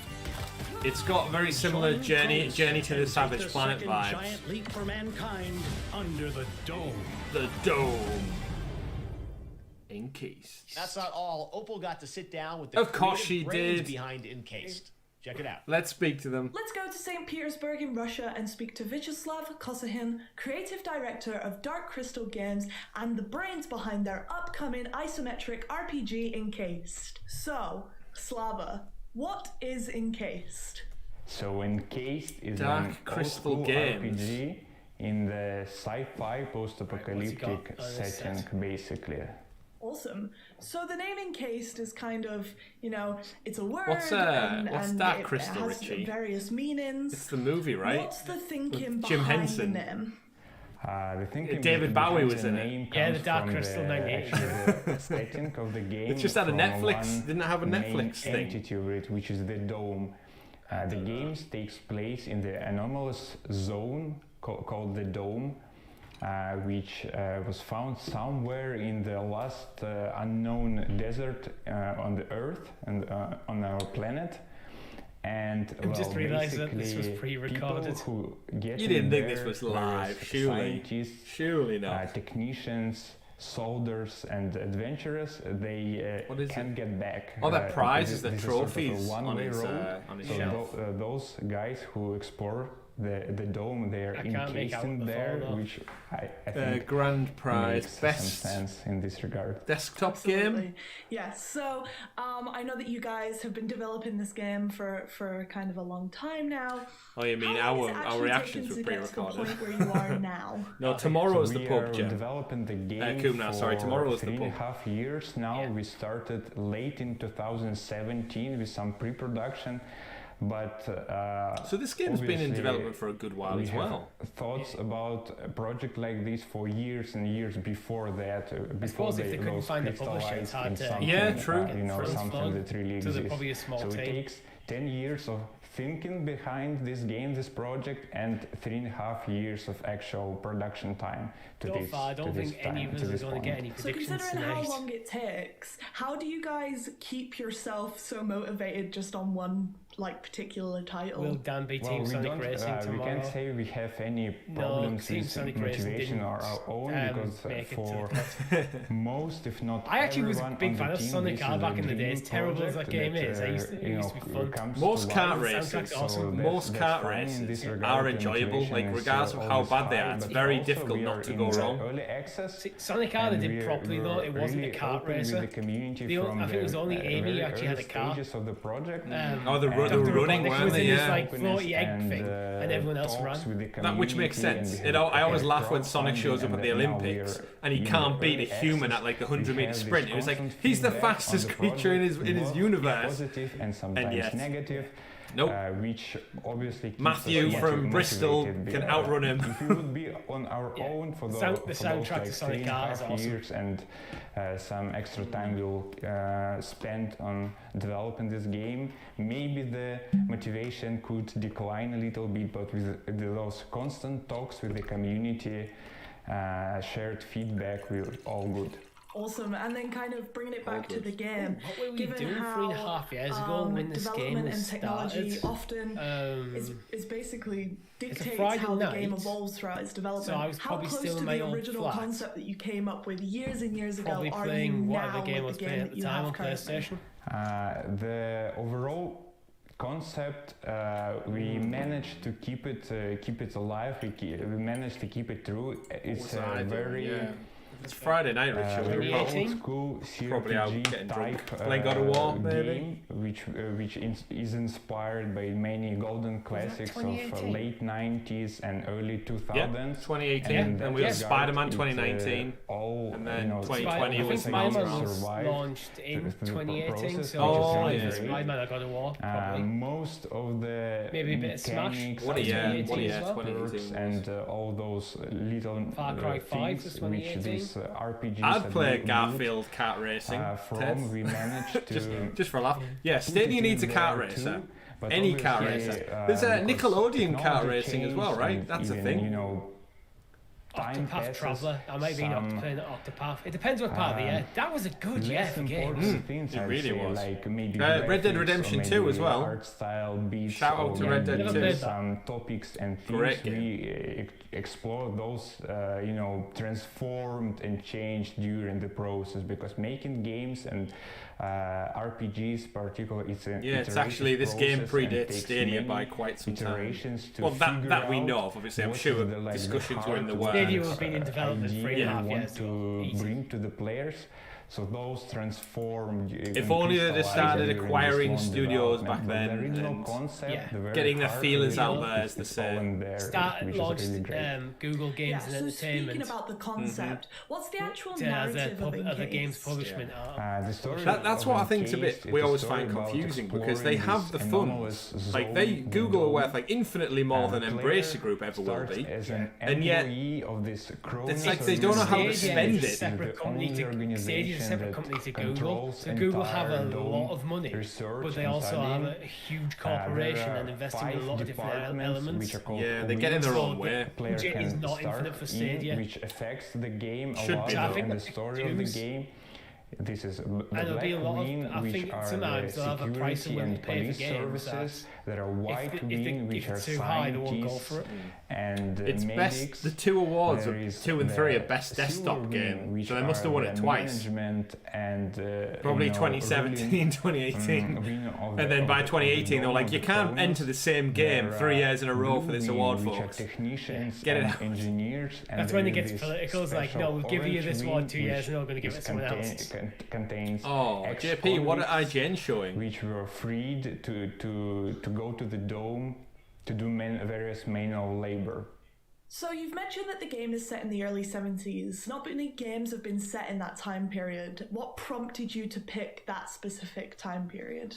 Well, we think that the 70s is the we start the campaign time now, Jen, for Head of Stadia. For like our game, for what we are doing. Big Phil. Because 70s. Did one of us have a prediction that Phil will be at tomorrow's Ubisoft Forward? The timeline of the you had a prediction as your wild card that Phil Harrison will turn up, but you didn't say when. On the planet. What? The caveat was he won't mention anything bad about Stadia. While this lovely gentleman is talking about his game continuously, what were our predictions for this showcase? Yours, mine, and Tom's. They're looking increasingly bold as this goes on. So you predicted Red Faction and the Borderlands movie update with tie-in content. Nope. Tom predicted Payday 3, which is probably the most likely, to be honest. Yeah. And an indie showcase as part of the event. I'm not counting anything we've seen so far as indie. I mean, they're literally talking about a single publisher here. Yeah. There'll be a date for Chorus and a Shadow Warrior 3 trailer. Yeah, Chorus very focused on their new publisher. Yeah. This should have been a prime matter. Yeah. I think Payday is the only one within a shout here. Embracer should have just done a sizzle reel of everything that they encompass. Like, give us the sports games, give us some more Saints Row, give us a flash of the new Metro game. Just hit us.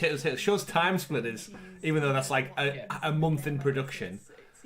But Embracer are big enough to just do a conference on their own, like just cover all the different studios. Yeah. But I think our predictions for this were quite bold. But the great thing is, Richie, Tom isn't here with us tonight. Yeah. Because he's got something. So he gets no points. So you get, I mean, yeah, he unless he's watching along, I don't see him in the chat. So between us and you lovely people out there who are tuning in for the show, we just won't tell him. He hasn't got any points for today. In fact, Richie, Kojima came back and announced his second game, I've heard, and it's not Death Stranding 2. The flow of like artifacts and scientific researches. I get they couldn't call this Prime Matter games because they hadn't would announced have given away. Yeah. That's what this showcase is clearly. Yeah. GRS asks how long is left on this showcase. We don't know. We are currently 1, 2, 3, 4, 5, 6 half games. An hour and 4 weeks. You guys are based in Russia, and life in the 70s was very different. Very different. In the West. How much of that do you think translates to an international? We've had 6 games out of 10 or 12 so far. We should be around the halfway mark. We think. No one kind of really we think. But like Richie said, it could go on for weeks. Should we text our friends, Richie, and tell them that we might not make it tomorrow? Yeah. I will say, Richie. If it's still going on tomorrow evening, we are still going to cut to Ubisoft, though. Yes, 100%. Just saying that right now. Yeah, I think so, Kumna. Something around 6 out of 10. Just think, though, this time tomorrow, folks, we'll be at that Ubisoft press conference. We might have had Phil Harrison. We've had definitive news on Stadia. We'll know about Rainbow Six Siege, an update on Riders Republic, probably some more Far Cry 6 stuff. Potentially For Honor. Ubisoft Plus, maybe. Tomorrow's going to be a good day. Absolutely. Now bringing it kind of back to you. And it's a Saturday, so who doesn't like a Saturday? You mentioned and Ubisoft know what they're doing. Yes. What games? And they will have definitive green screens. Not just games, but media. And also, what do you and the team like as well when it comes to video games? Well, we are here all the, Richie, this individual, I know none of the chat will understand this, but he looks like an individual we went to school with, and without giving his name away, he was hit by an ambulance. Yeah. Yeah. Very hard way was inspired. That's a story for another day. Yeah, he snuck out from school, primary school, and was then hit by an ambulance. Who then called another ambulance. Who then had to get another ambulance to pick him up because the ambulance that ran him over already had somebody on board. It's a brilliant story. He survived, by the way. What time is Ubisoft tomorrow, Chris? 8 p.m. 8 p.m. BST. Yeah, same bat time, same bat channel. We'll be covering it. In a way, it's a marathon, but it's a happy marathon, and it's a happy every day. Yeah, you're right, Kuna. I think next time if they do another Koch Media game stream thing, we'll probably just recap it on the podcast. Yeah. We kind of went for this one because, one, we could fit in nicely to our schedule. It's like we didn't know what to expect, and they've had games on Stadia. Yeah. All these could be on Stadia for all we know. The way they like to stealth drop things, we could get a community blog on Tuesday that says, we've partnered up with the brand new Prime Matter Gaming to bring you bang, bang, bang, bang, bang. Prime Matter. I keep calling it Prime, it's Prime Matter. Prime Matter. And the feedback which we get from But you know what? Regardless of who's talking, we get to hang out with you lovely people here. Yeah, I'm having a good time.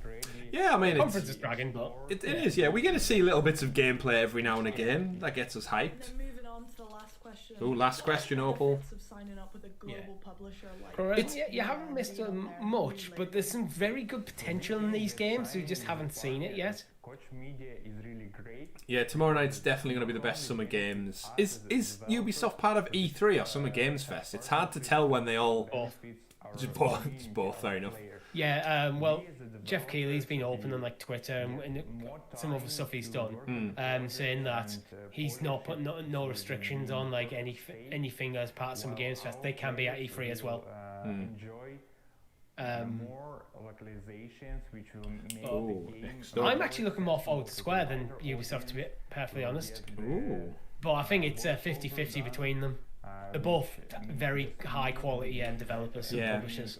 I'm more lean towards Ubisoft, but I recently realised, I think we were on a show, Richie, that, well, Square are great, but I play a lot of Square games at the same time without realising it. Yeah. Yeah. What beverages, GRS? Richie is on Hop House 13? 13. Yeah. And I I've need a new one soon. Good. And I've switched over from good old bottle of Roni to Captain Morgan's Tiki with lemonade. Oh, cool. Something nice and fruity for the summertime. Here we got Echoes of the Ender. Echoes of the Dead I've wrote down. Echoes is something. My Rucker Games. I don't know how you say that. From the life she's always known. It's a game we wanted to. Those folks have been to IKEA and picked up 4 identical white shelving units. Yeah. A cinematic experience. Echoes of the End. It's what it's called. I wrote the Dead. Echoes of the Dead. For some reason. I scroll back on the stream to catch it. Echoes of the End. Okay, we'll get that right. Yeah, Xbox show is going to be awesome. Not Stadia related, obviously. We said we won't cover it, but as fans of games, me, Richie, and Tom will be watching along 100%. Yeah. It actually links to my wildcard because I said Stadia will be present at the Bethesda part. Or a game in it will be coming to Stadia. That you'll be facing as a player. What was the inspiration behind it?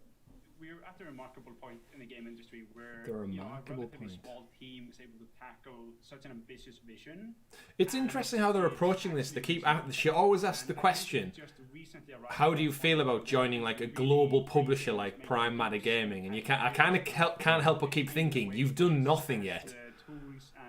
Yeah, I think she's probably got some questions she's had to ask and others that she's been able to come up with herself. Yeah, like tell us why you're proud to be a part of such a global.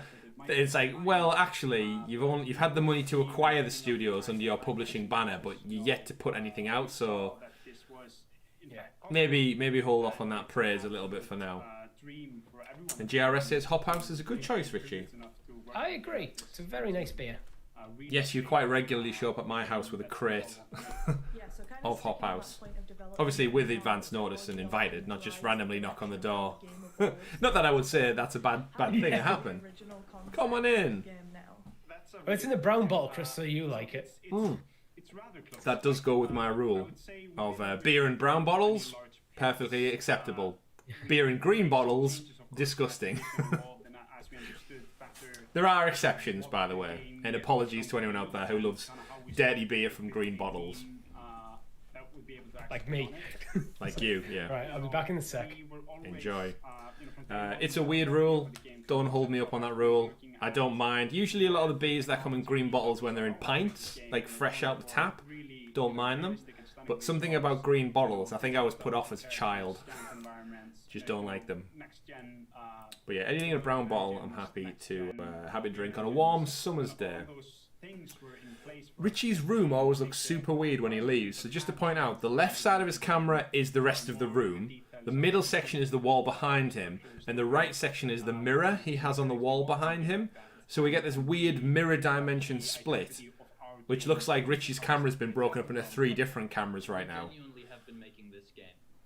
Yeah, Dave, see, Peroni, no. But the brown one, I can't really attest to that one that much. But yeah, it's a weird thing growing up.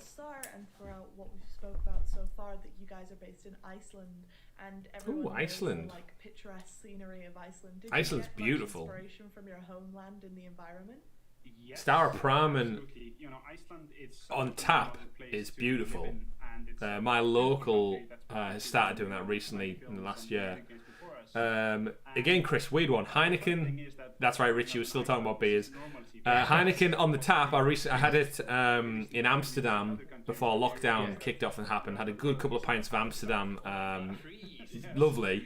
Not out of the bottle. Not out of the bottle. It just doesn't do it for me. Dave was saying Star Pram and Richie. Yeah, Star Pram and Richie. If you've had that near where we live, they've recently had a massive uptake in Star Pram and lovely. Well, because what it is they keep bringing out like lagers, imported lagers, get the premium label, but after they've been around for a while, people stop seeing them as premium. Yeah. So they find something new. It's like, I think Moretti's like kind of on the edge of falling out of the premium category now. Yeah, I see what you mean. Because that was around for a while. Icelandic natural phenomenons. Like it used to be like Stella or Cronenberg everywhere. Oh no Stella. That was your premium choice. Oh, no Stella. No Cronenberg either. Green bottles. Grolsch can go to hell as well. I always think of Cronenberg as a blue can rather than a green bottle. My parents always used to get the bottles with the little caps, the little like the pull-off pin caps. Always used to get that's them. like Tuborg, isn't it? Yeah, that as well. No. I always say back to when we were younger. It was the Weatherspoons used to do deals for a drink called Lucky. That was it five? Was it 5 bottles for £5?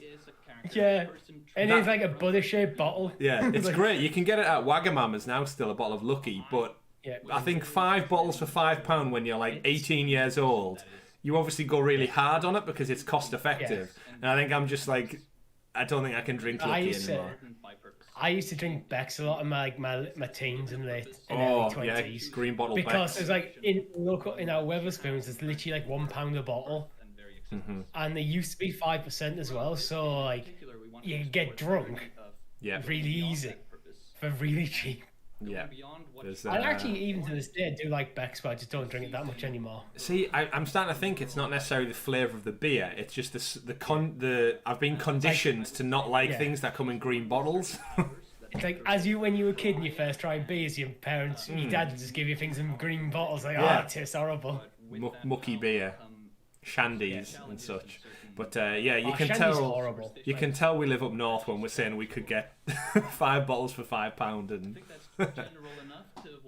We're talking like more than 10 years ago. Oh yeah, we're getting on a bit. It reminds me when I went to university. It's like because I went to Weatherspoons in Nottingham, that's where I studied, and I went and I got a bottle of Beck's, and it's like £1.20. It's like, this is an outrage. It's £1 back home. Like 20p. You're having my eyes out. That 20p adds up. It does. It all adds up. It's almost like when you come home, every 6 beer was free. Yeah, that's the maths. That is the maths. In the chat, we've got Nathan saying, Nathan's from the USA, of course. Stella is still considered premium. Was it ever considered premium in the UK? I thought the reassuringly expensive advertisement was tongue-in-cheek. It was like 12 tins for £5. Stella was a premium lager.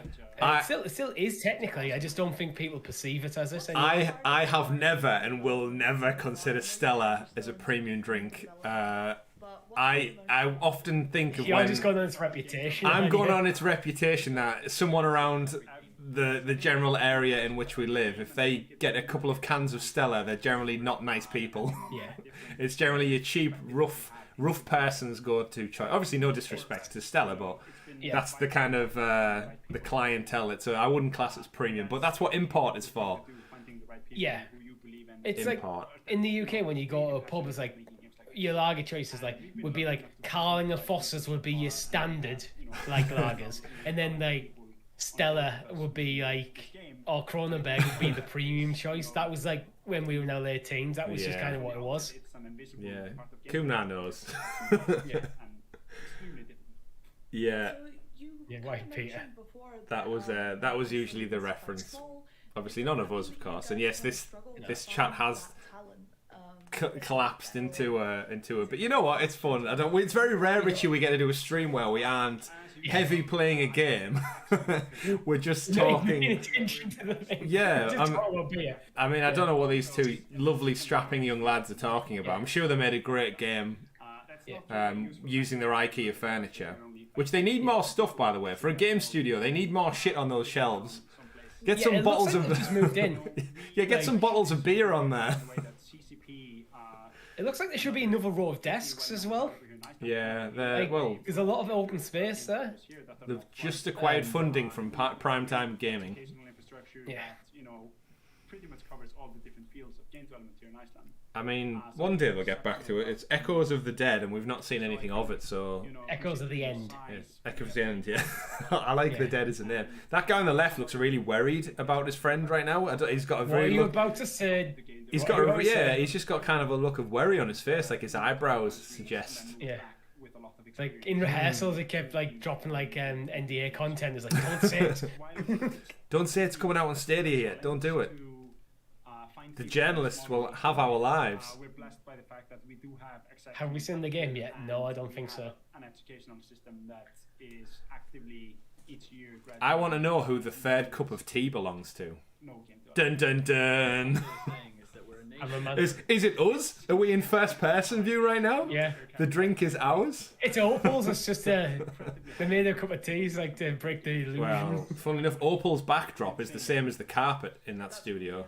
So, conspiracies, run with it. The most difficult part about game development, but what are you most proud of up until this point? Most proud. It's a difficult question to answer because there's so many things. I mean, the great deal we got on these IKEA shelves. That's our most proud moment. So many people to do so many things for it to go correctly, and I think so it's a narrative-driven action-adventure game. Great. With the great people. Show me. What we're most proud of is the team and the progress that we made with this team.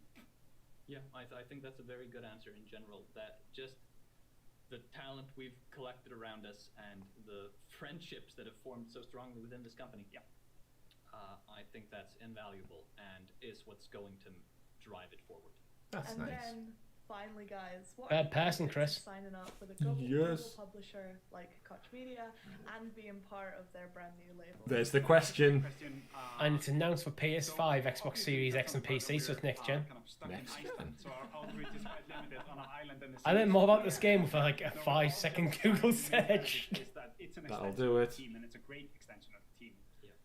We talk about the things that have been. Nobody knows GRS. We're just here having a drink, talking to lovely people. If you've got any questions about anything, we're happy to answer. Yeah. This kind of turned into an open forum, Richie. Yeah, we just need to hang out with friends. Yeah, we're just hanging out now. I'm actually really worried how close his cup is to the edge of the table now. And I think that is. Ooh, what's that new game? The Last Auric Crew. The Last Auric Crew. Absolutely glad to have you guys. Thank you so much for your time. And I cannot wait to give people more information about Echoes of the End. Can't hear them very well. I mean, we can turn them up a bit. I might have turned them down ages ago. Yeah, even between the cuts for Opal, like, there's noticeable audio shift. With two of the guys from Gold Knights, and need to hire a better editor. Them and their new game. Hello there, guys. Today I am joined Did she just by introduce Gold herself? Creative and game director Pavel Shnad and executive producer Vladimir Gershel to talk about their game, The Last Auric Crew. Hi, Opal. Hi, Opal. So you guys make The Last That sounded like a drinking what thing. What is the game about? It's an action RPG where I try to show the relativity of good and evil from different perspectives of living and breathing war. So when you guys say living and breathing, what do you mean exactly? It is she's on the human thing again, Richie. Living and breathing, what do you mean as humans? RPG, but compared to many other titles in this genre, our story does not take place in some dark and I like their logo. Their logo actually looks like a beer. I could see that logo on the side of a can. I'd drink a can of Gold Knights. In the middle of war for supremacy over the whole planet. There's something interesting about the war. As usually, when are you going to style your beard like that individual, Richie? Often fighting for survival and well-being of their probably people. Never. So the idea I don't go mine that long. Show although I think when I retire, I'm just going to go to full Gandalf. But also the misery of the losers. Commit to the bit. I've got about 35 years before that, though. Don't we all? Retirement is a long way away. So you mentioned that you make choices during the give last up on grooming, just like let the beard and the hair go. How impactful are they?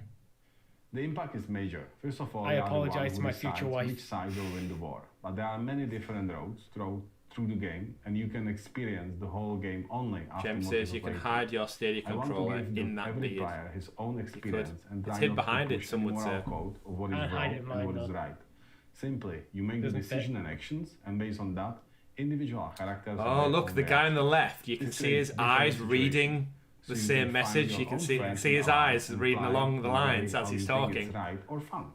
He's waiting for his bit. Each player can define their own path to side with different factions or betray them and influence the future. And now the guy on the right reading his lines. And the entire planet, basically.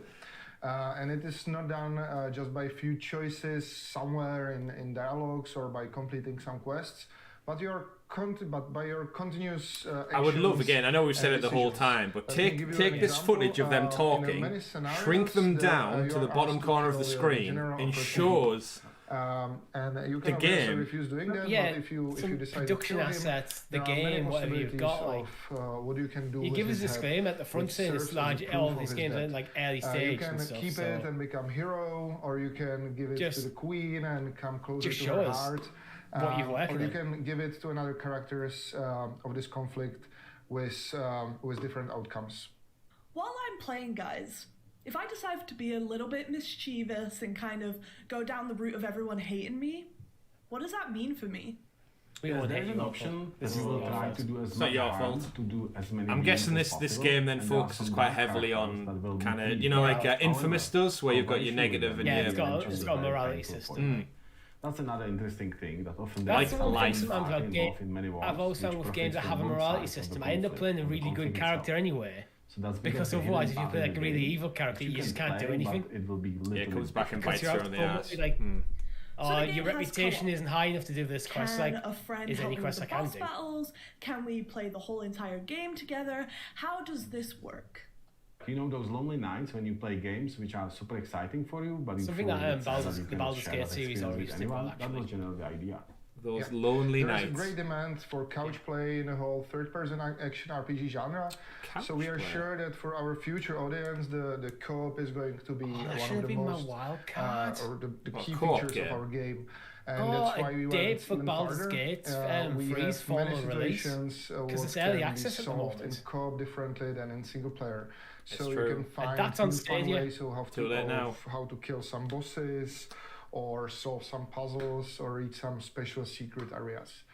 No Kuna, we have not seen this game. We've literally heard the name of this game mentioned and the studio play as a melee tank, while the second player plays a magic support, you will enjoy tens of awesome hours of shared fun. Oh wait, so you're telling me there's magic and melee? What does this mean? They've said, Richie, that's you and me from the Gold Knights dimension. GRS. I'm very much I think I'm the one on the left and you're the one on the right with the Viking beard. Of the player timing and stamina. We are trying to build some interesting magic. He kind of looks like Colin Farrell on the right. If you aged him and warped him a little bit. And fast attack buttons. But don't forget that our world has sci-fi roots. So what is for someone magic can be for more developed culture or technology. But be prepared to die. A lot. Yeah, a lot. Is it possible to show the visual things? Finally, guys, I just want to ask you, what does it mean to be under Koch Media's we could do some like mini research. They're basically asking us to re-edit their showcase. We could live. We could do some mini research. Let's have a look. What's this one called? I have been doing bits actually. The last over the game. And all the feedback we are getting is really helping us to make. I can't even find it on Google. So far, it was the best decision ever. Or a crew game. I'm very pleased that I could use my long-standing experience with big publishing houses. Okay, Google can't find it. And the team to shape. It is called The Last Oric Crew, right? Such a strong partner as a Koch Media. From the very beginning of our cooperation with Pavel, we were thinking big and aiming at building a memorable new game franchise. And being part of the starting portfolio of a brand new Koch Media label gives us a great opportunity to fully achieve it. Are you? Thank you so much, Pavel and Vladimir, for your time. It's been awesome talking to you about everything the last I can't even find them on YouTube. And I just can't wait for people to get their hands on it. Okay, bye-bye. I've just found them on Steam. We teased it in the sizzle, and now let's hear from our friends at Starbreeze to talk about Payday 2, there it is. Payday 3, and their upcoming damn it, Jeff! Look, I've just got it. Thank you, Jeff, and hi, everyone.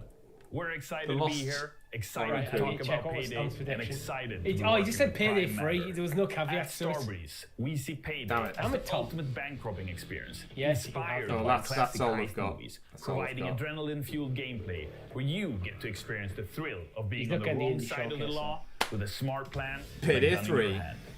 This is what we've been doing. Cost the biggest entry. To the heist, through the sequel, Payday 2, to the upcoming Payday 3. Payday 3. Our ever-growing player community, our heisters, continue to be an inspiration for us in everything we do, pushing us to make the best Payday possible. Banging tune. Get down with the beat, Richie. After such a subdued conference, It's kind of jarring. The world of Payday is an exaggerated reflection of reality. Thank you, Nathan. That would make sense. Kept by the long arm of the law. At least until the heisters turn this order into chaos, giving the law the middle finger. That's when adrenaline truly kicks in and the outnumbered gang keeps beating the odds, often escaping with the cash in a hail of bullets. The Payday universe has an ongoing narrative that has been created over the years. The gang has built a reputation by going after the highest profile targets, setting up some of the craziest heist plans, and going up against some of the most powerful of enemies. And through all of this, the gang keeps coming out on top. In their exploits, the gang has become, as they call it, the tightest crew ever. The wider criminal underworld of this is it, look, talking and cutting between clips. Shakers it's almost like this is their third game. Gang. In the gang's life of crime, they are way past the point of no return. And as we look ahead for what's to come, the gang will learn that there's no rest for the wicked.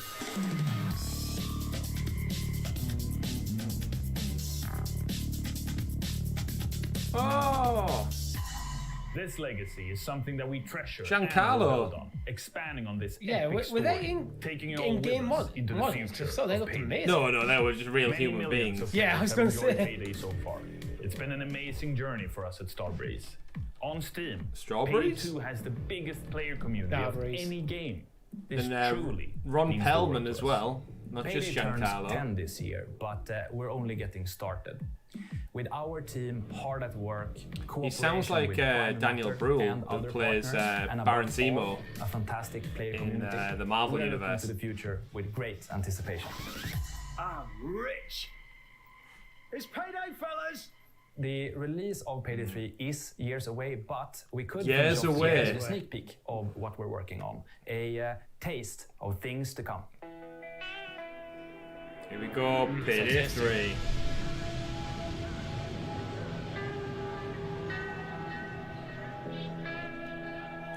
This is going to be it, by the way. This is going to be it. Again, this is the third game, so you'd hope. Is that it? Is that literally it? I was joking. Well, there you have it. Quite wow, that was a taste of things to come. I was expecting more than a static image. In the weeks and months ahead, right? one still of concept That's a art. great question. Prime Matter will be taking a huge leap into the streaming world.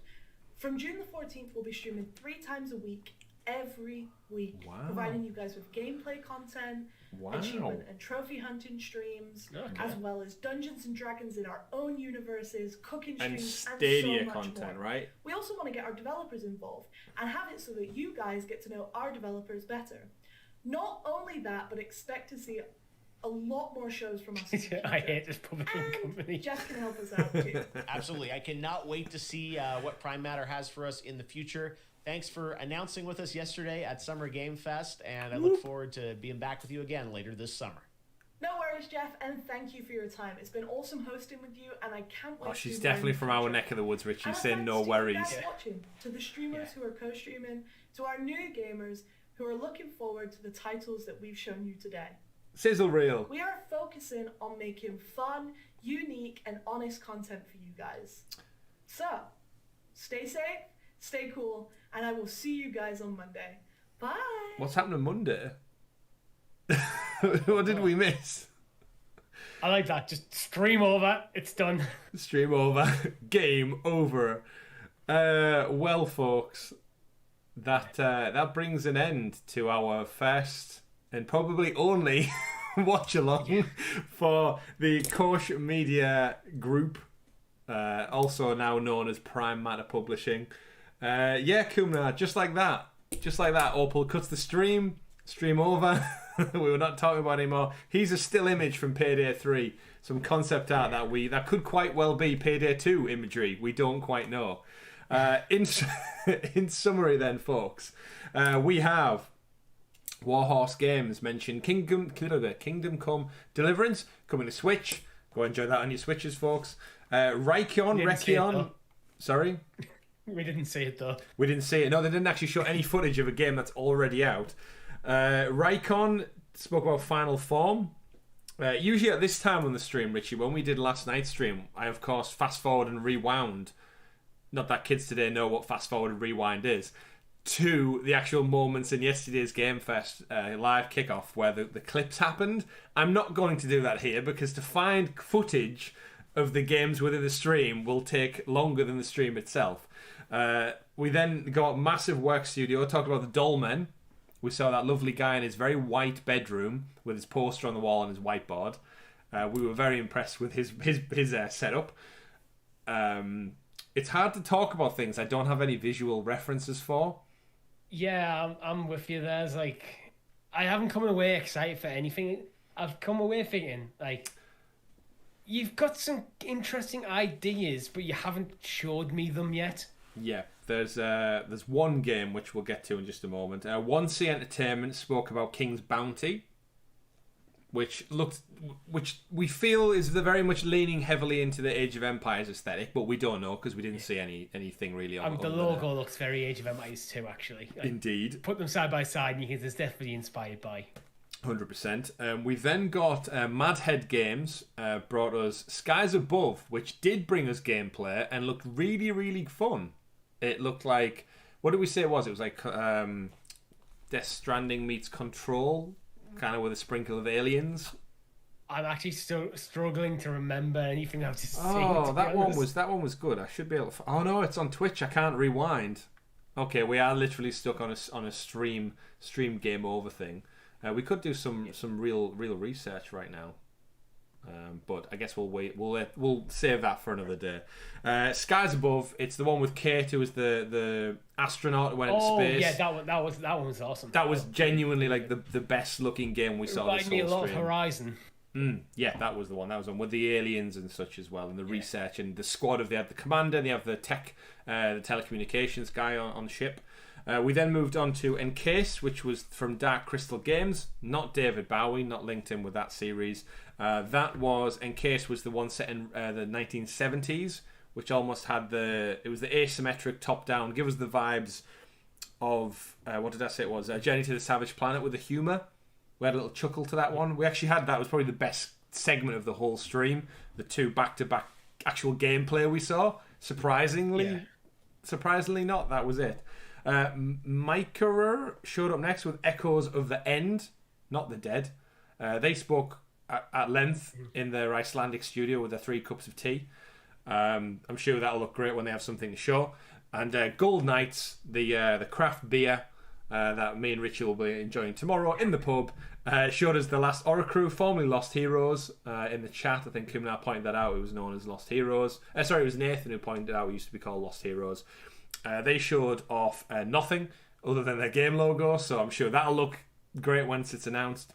And finally, we got... That's one where there is images on the Steam store, so there is assets public. So just showcase them. And then we wrapped up with, of course, Payday 3. Payday 3 did drop out there in the wild with one static image for us to show. So the last thing for us to showcase for you lovely people out there tonight is, of course, our coverage of Summer Game Fest. I keep jumping around. Camera's trying to get the sod. Doesn't really work today. I'm well aware of that. Try and minimise it so it fits in with our page there. Let's do some expansion on that one. There we go. Labyrinth is Dave Bowie, by the way.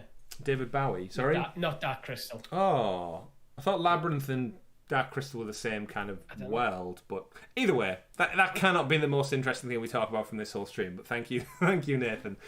So coverage, we've covered Game Fest. Summer Games Fest Kickoff Live. That was yesterday. We've covered, begrudgingly, the Koch Media game stream tonight for our Friday live stream. We'll be back tomorrow for our Ubisoft Forward coverage, which, guys out there, it's guaranteed to have some Stadia content. It was confirmed on the last week's Stadia blog.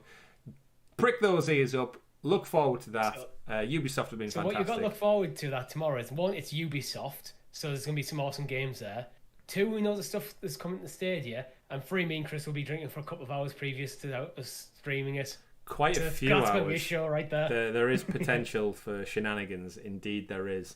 Tom may be the only sober one tomorrow. There was also mention of Gearbox, but they didn't really give, as part of the E3 schedule, any kind of set time. So whether that's before or after, we may or may not cover it, depending on time frames. But we are there for coverage if need be.